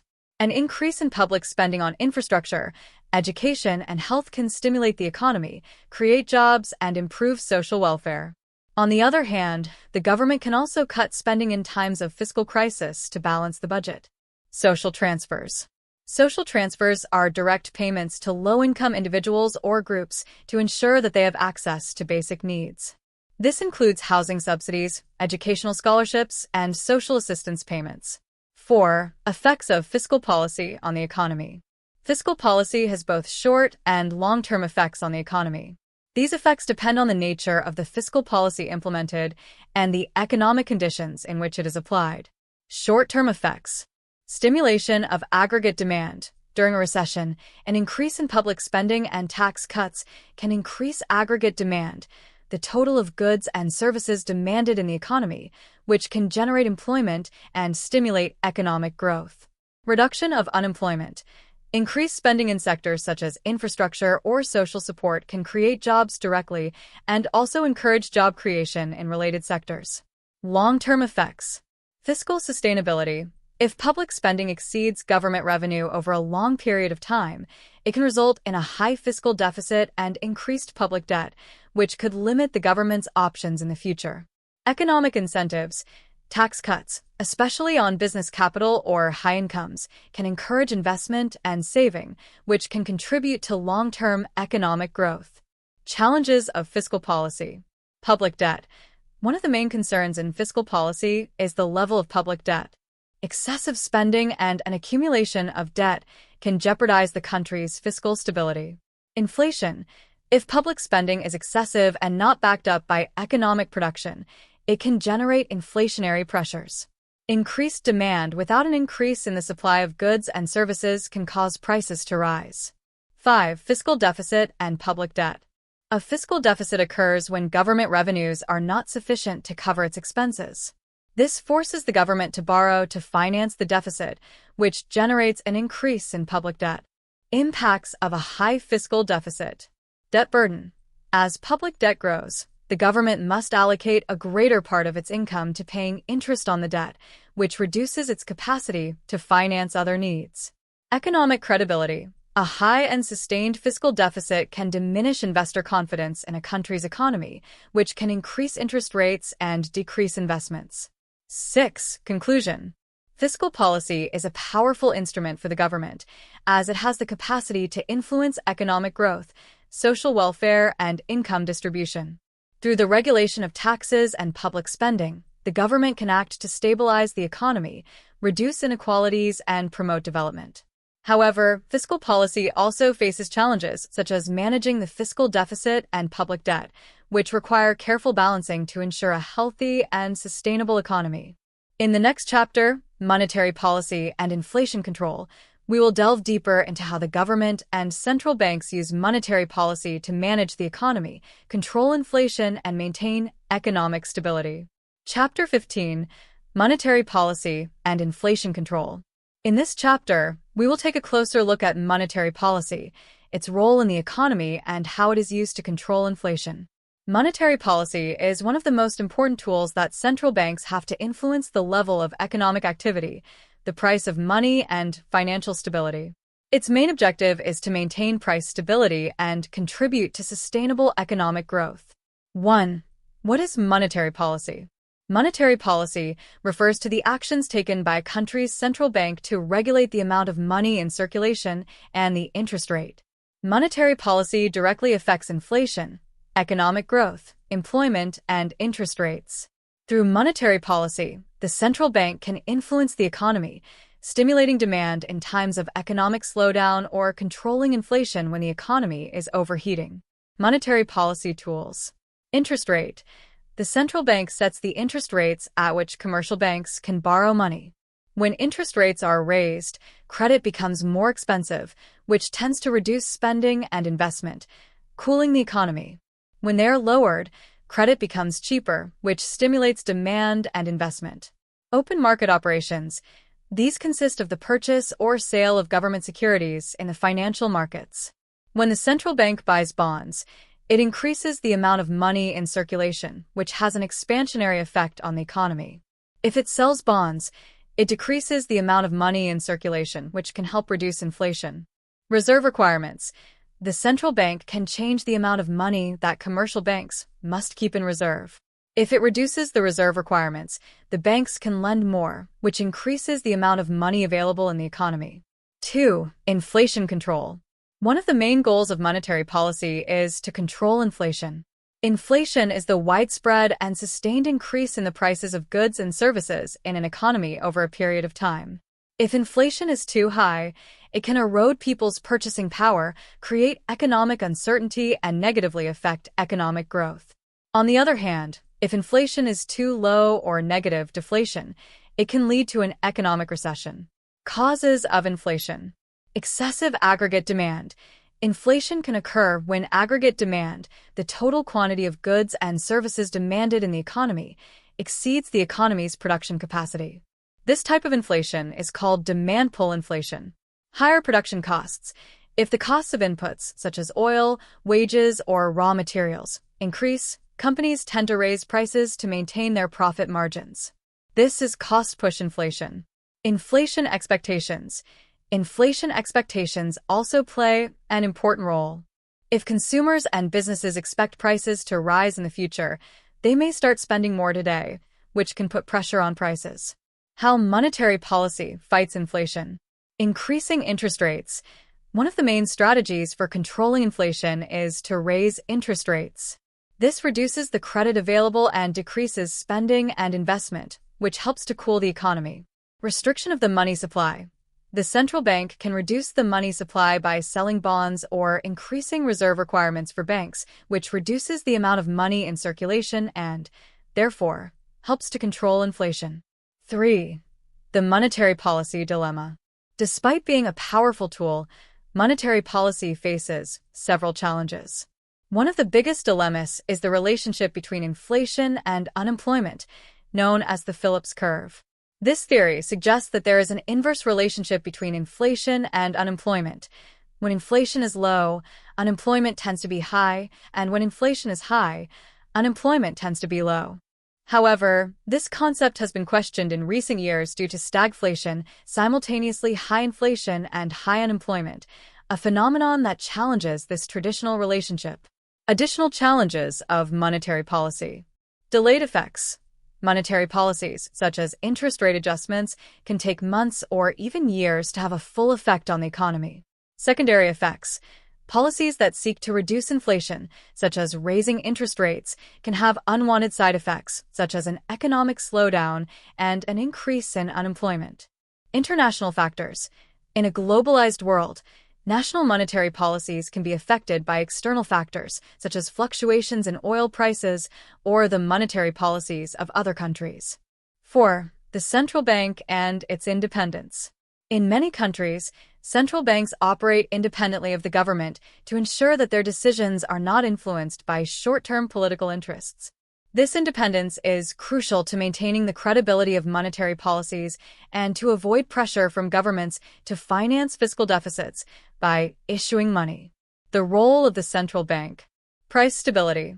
The central bank has the responsibility of maintaining price stability and avoiding both high inflation and deflation, which can damage the economy. Managing monetary policy. The central bank is also responsible for managing monetary policy, adjusting interest rates, and making decisions about the money supply to promote balanced economic growth. 5. Conclusion. Monetary policy is a fundamental tool for controlling inflation and guaranteeing economic stability. Through their instruments, central banks can influence the level of prices, economic activity, and employment. However, monetary policy faces challenges and limitations, and its effects may not be immediate. The objective of central banks is to maintain price stability without damaging economic growth, which requires a careful balance between the different factors of the economy.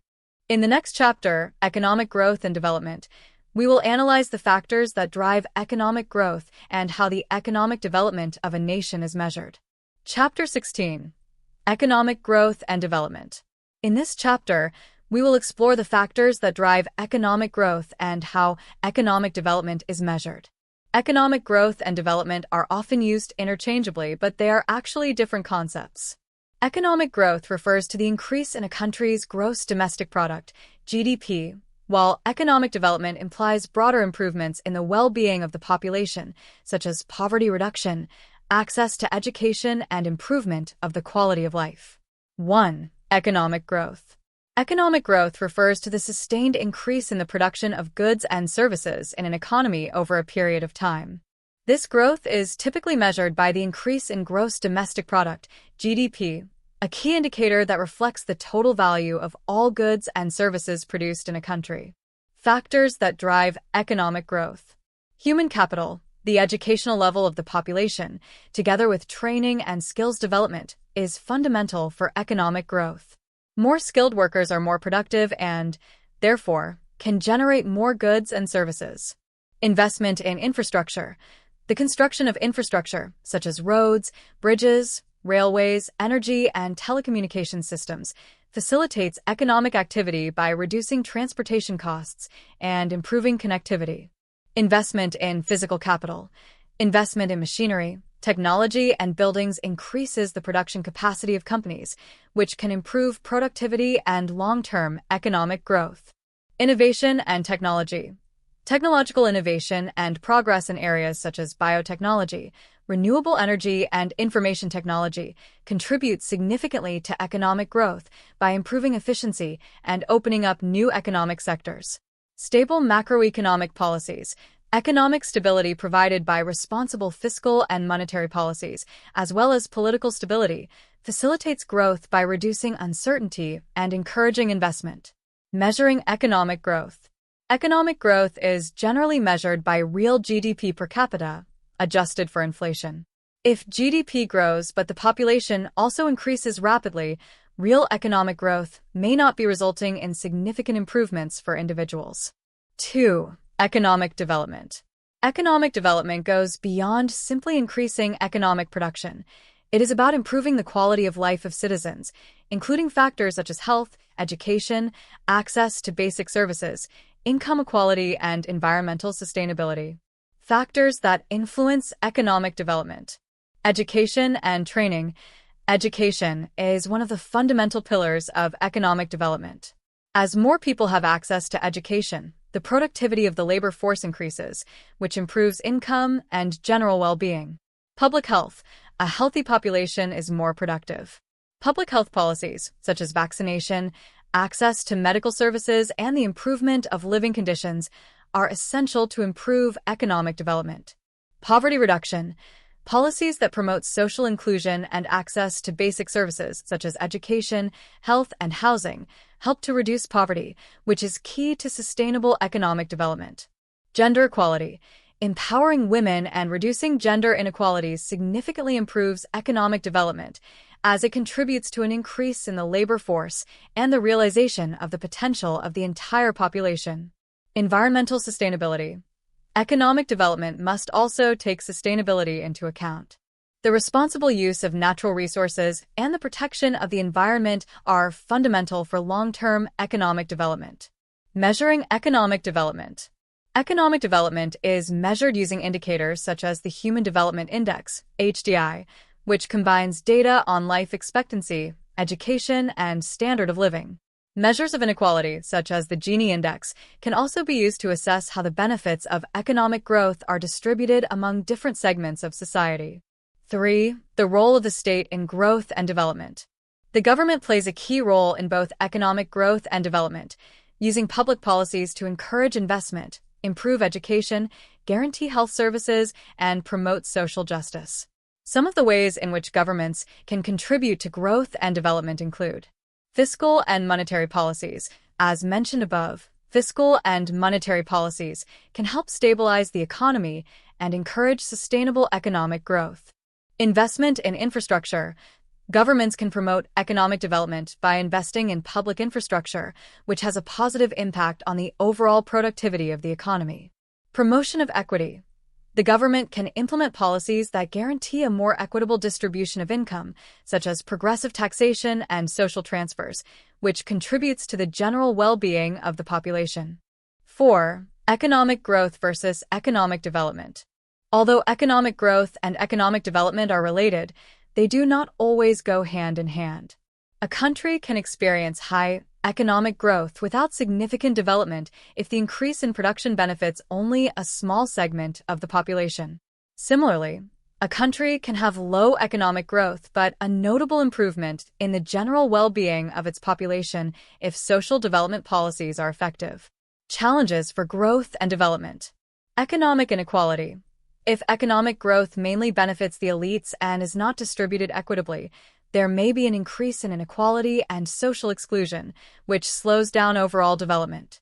Environmental problems. Economic growth based on the overexploitation of natural resources can damage the environment and endanger the well-being of future generations, threatening the sustainability of development. Conclusion.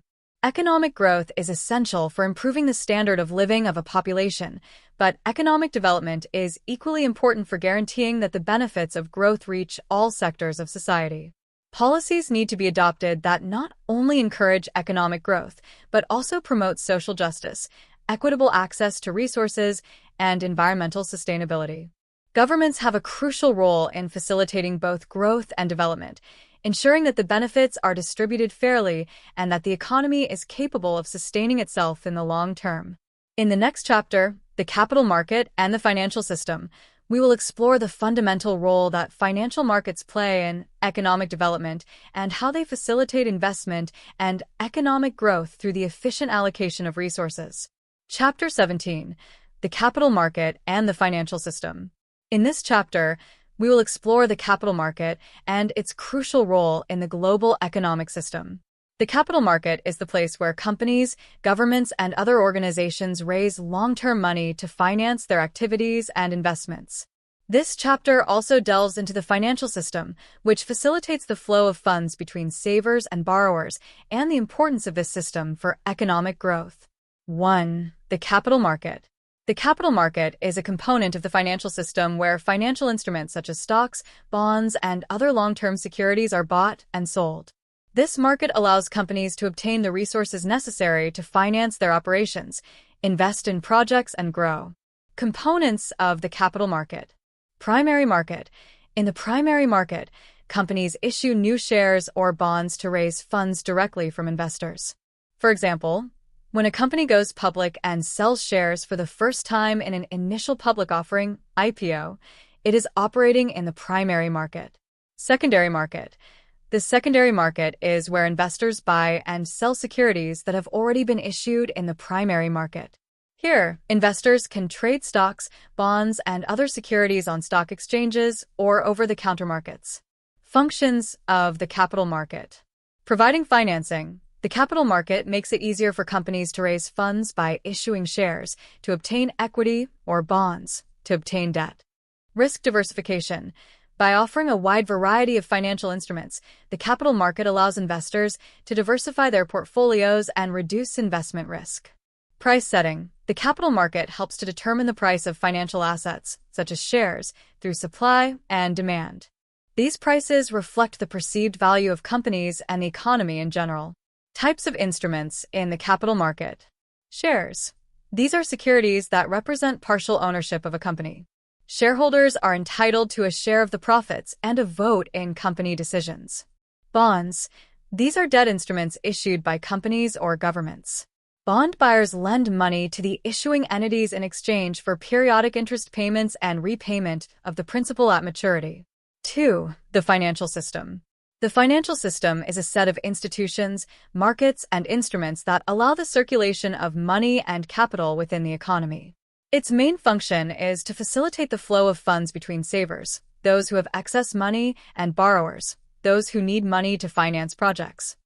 Components of the financial system. Financial institutions. Financial institutions are the intermediaries that facilitate the flow of money between savers and borrowers. These include commercial banks. They offer services such as deposits, personal and commercial loans, and payment management. Investment banks. They help companies issue bonds and shares and provide financial advisory services. Insurance companies provide insurance and investment products. Pension funds manage pensions and other retirement funds. Financial instruments. These are contracts that represent an economic value. Examples of financial instruments include stocks and bonds, already mentioned in the capital market. Financial derivatives. Contracts whose value depends on the price of other assets, such as futures and options. Financial markets. These are the places where financial instruments are bought and sold.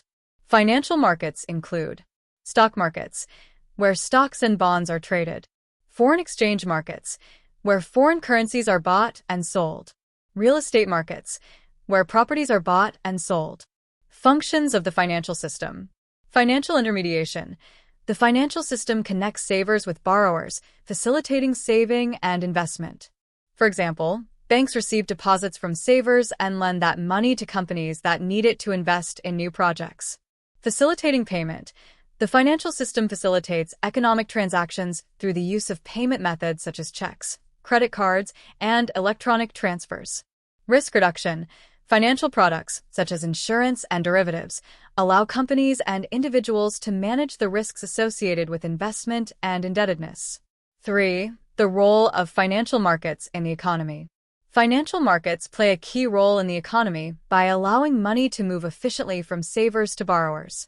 Money raised through financial markets is used to finance investment in the economy, which drives economic growth. The impact of financial markets. Boosting economic growth. Access to finance facilitates investment in infrastructure, innovation, and business expansion, which drives economic growth. Resource distribution. Financial markets allocate resources to the most productive companies and sectors, which improves economic efficiency. Job creation. By financing new companies and projects, financial markets contribute to job creation and increased productivity. 4. Risks in the capital market. Although capital markets are essential for the functioning of the economy, they also entail risks for both investors and companies. Some of the risks include credit risk, the risk that a company or government will not be able to meet its payment obligations. Market risk, the risk that the prices of financial instruments will fall due to economic or political factors. Liquidity risk, the risk of not being able to sell an asset quickly without incurring a significant loss. 5. Conclusion. The capital market and the financial system are essential for economic growth, as they facilitate the flow of funds between savers and borrowers, promoting investment, employment, and innovation. Understanding how these markets work is fundamental to making informed financial decisions and ensuring long-term economic stability. In the next chapter, International Trade and Trade Agreements, we will analyze how countries interact in global trade, how trade agreements affect the global economy, and what strategies countries use to compete in international trade. Chapter 18: International Trade and Trade Agreements. In this chapter, we will explore international trade and the importance of trade agreements in the global economy. International trade is a fundamental aspect of the modern economy, as it allows countries to exchange goods and services, access larger markets, and take advantage of their comparative advantages. In addition, trade agreements, which are agreements between countries to regulate this trade, play a crucial role in structuring international trade relations. 1. International trade. International trade involves the import and export of goods and services between countries. Through trade, countries can access products that they do not produce domestically or at lower prices than they would find in their own market. In addition, international trade allows countries to specialize in what they do best, increasing efficiency and overall economic growth. Benefits of international trade. Access to larger markets. Countries can sell their products to a greater number of consumers, allowing them to take advantage of economies of scale and increase production. Specialization and comparative advantage. Countries can concentrate on producing those goods in which they have a comparative advantage, that is, those that they can produce at a lower relative cost. This increases overall economic efficiency. Product diversification. Trade allows consumers to access products that are not available locally, improving the variety and quality of goods and services. Theory of comparative advantage. The theory of comparative advantage, proposed by David Ricardo, suggests that even if one country is less efficient than another in the production of all goods, it can still benefit from trade by specializing in the production of goods in which it has a relative advantage. This generates mutual gains for the countries involved in the trade. Costs of international trade. Economic inequality. Although trade can increase overall well-being, the benefits are not always distributed equitably. Some industries or workers may lose out due to foreign competition. Dependence on other countries. International trade can also make a country dependent on imports for certain essential goods, which can be problematic in times of crisis or trade disruptions. Environmental impact. International trade can lead to an increase in carbon emissions due to the long-distance transportation of goods, which can contribute to climate change. 2. Trade agreements. Trade agreements are agreements between countries that establish the rules for trade between them. These agreements can include issues such as tariffs, import and export quotas, sanitary and phytosanitary standards, intellectual property and labor and environmental regulations. Trade agreements seek to reduce barriers to trade and promote economic cooperation. Types of trade agreements. Bilateral agreements. These are treaties between two countries. These agreements usually focus on reducing tariffs and facilitating the exchange of goods and services between the two nations. Multilateral agreements. These are treaties between 3 or more countries.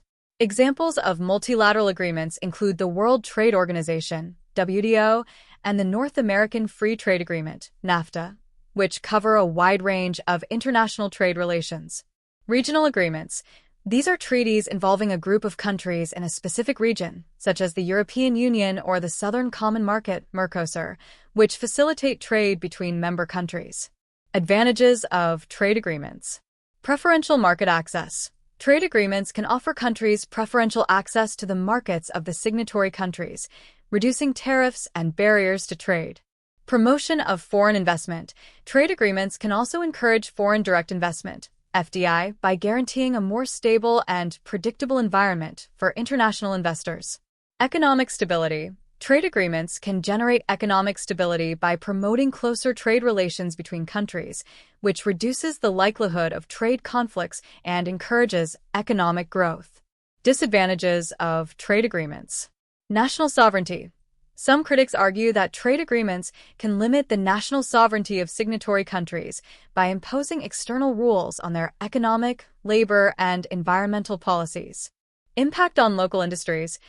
Access to cheaper products from abroad can harm local industries that cannot compete with international prices, which can result in job losses and closures of domestic companies. Inequalities and benefits. Although trade agreements can generate economic benefits, these benefits are not always distributed equitably. Some sectors of the economy may gain, while others may be harmed.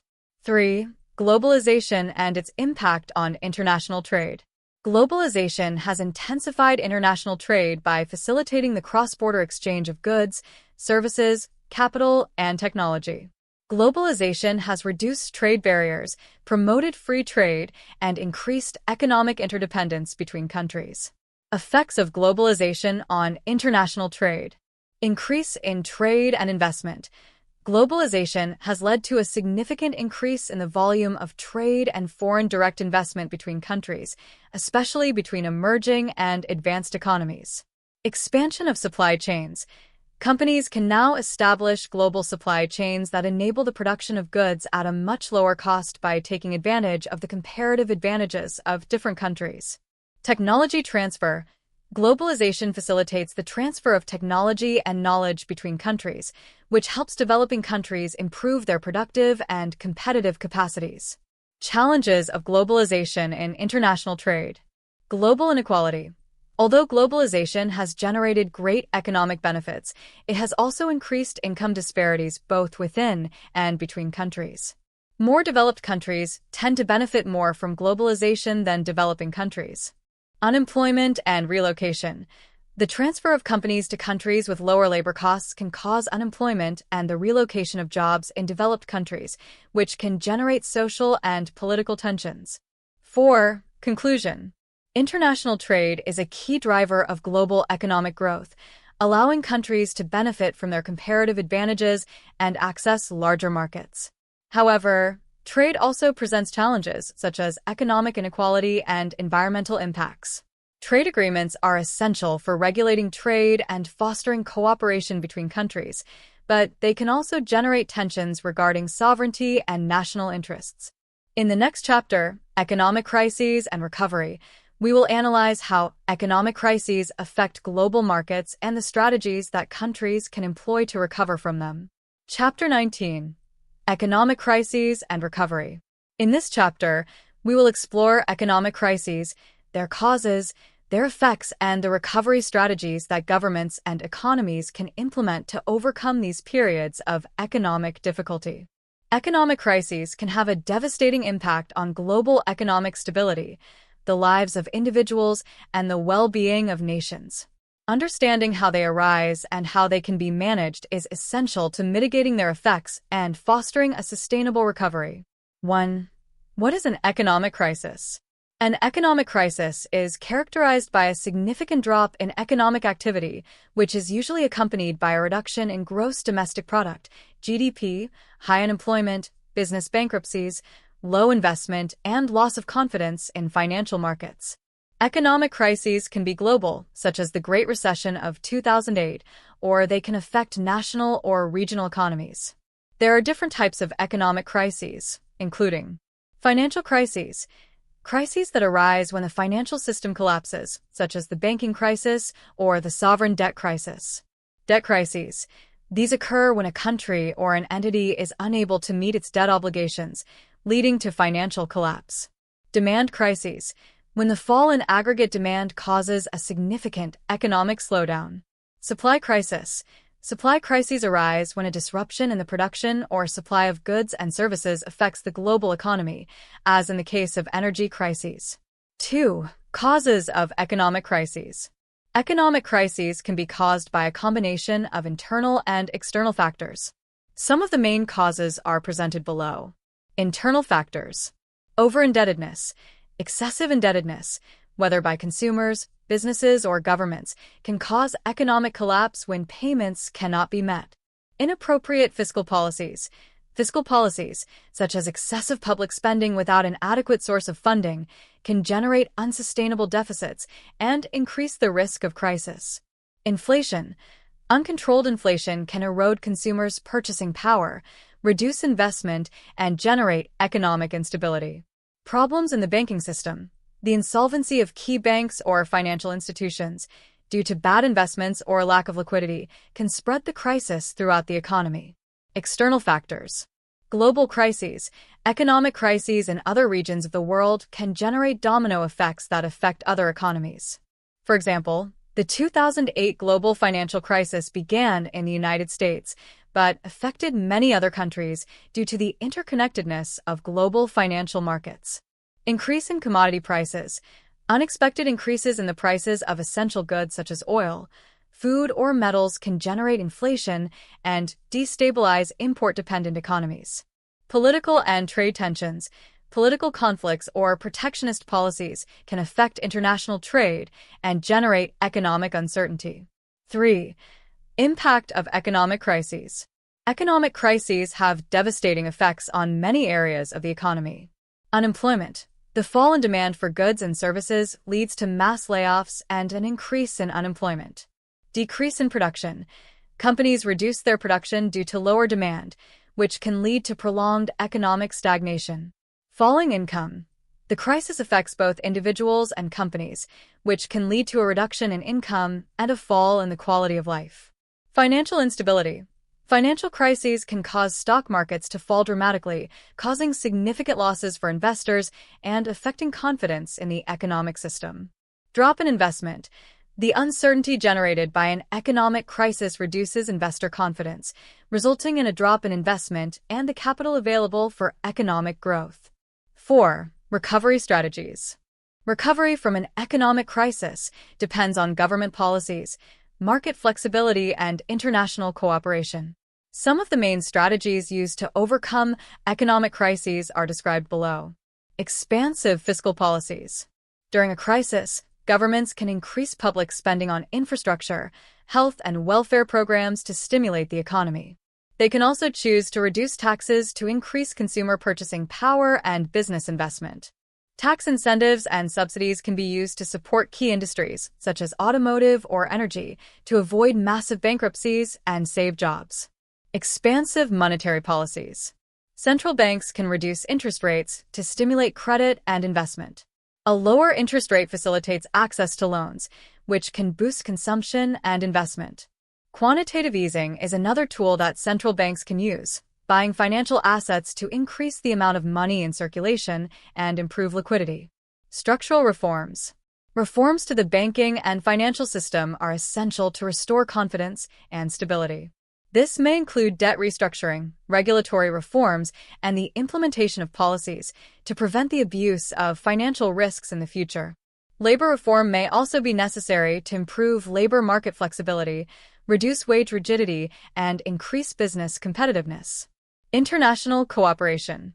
International organizations such as the International Monetary Fund, IMF, and the World Bank can provide emergency loans and technical advice to countries affected by severe economic crises. Trade partnerships and international treaties can help restore trade and investment, reducing trade barriers and promoting more stable economic growth. 5. Lessons learned from past crises.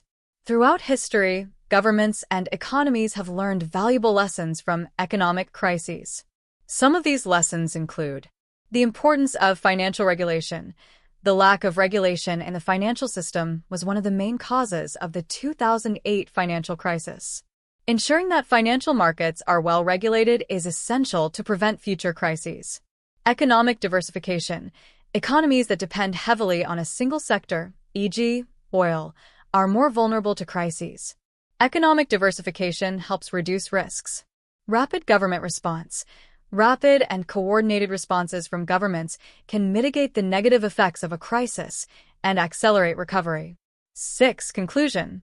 Economic crises are inevitable in an interconnected global economy, but the right strategies can reduce their impact and speed up recovery.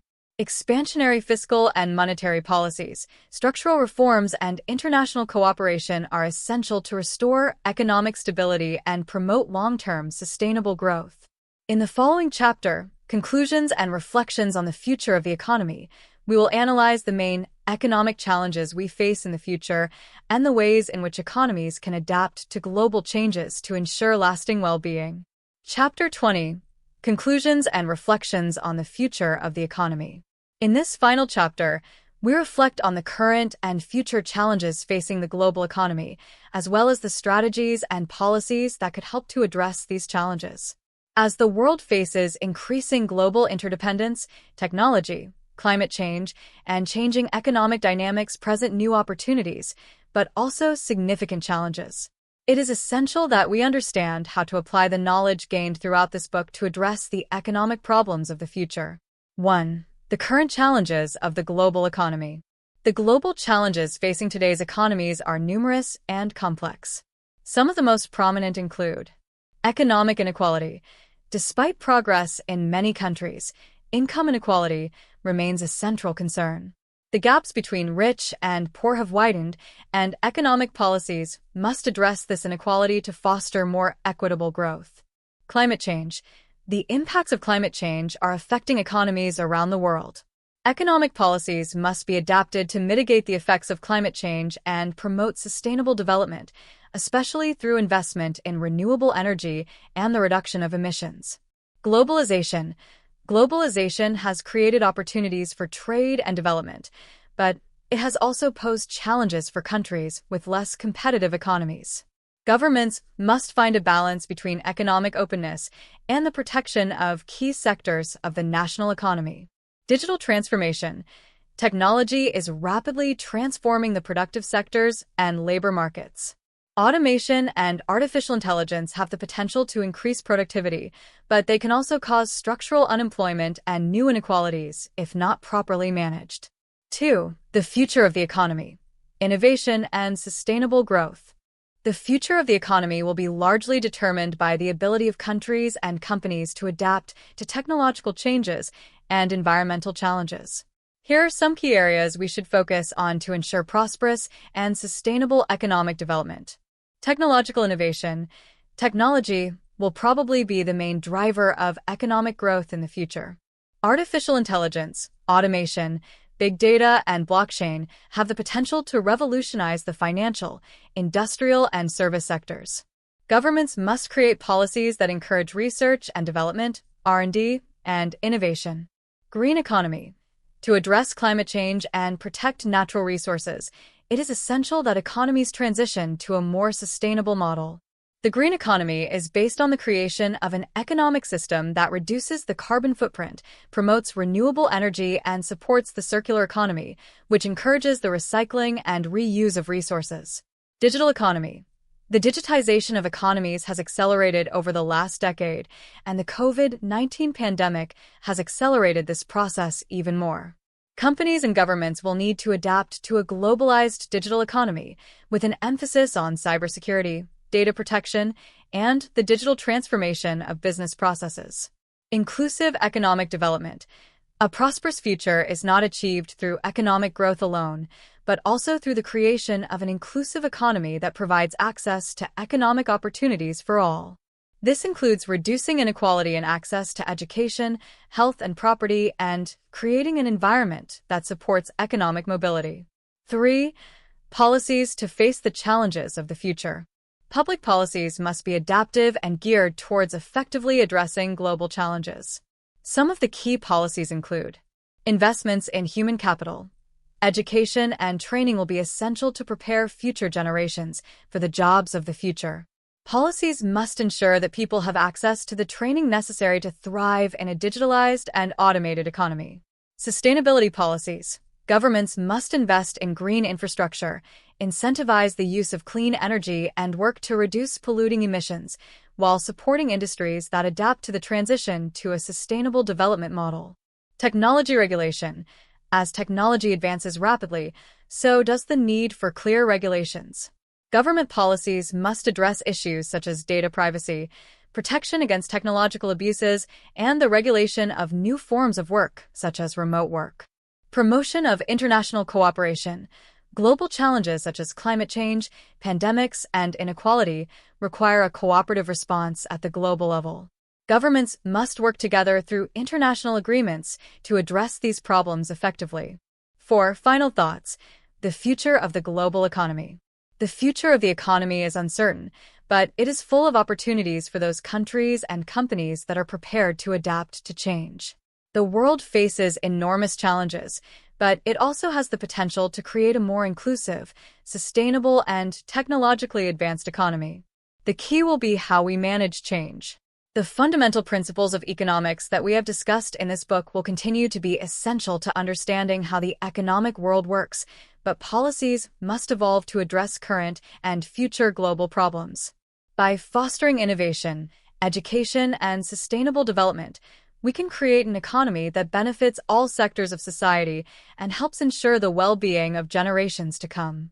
In short, economic education and a thorough knowledge of economic fundamentals are crucial to meeting global challenges. Economic policies must be flexible and long-term oriented in order to enable a transition to a more just, prosperous, and equitable economic future for all. Don't forget to subscribe to keep growing thanks to Audiomentors, and also activate the little bell to keep up to date with all our new audiobooks. We'll wait for you.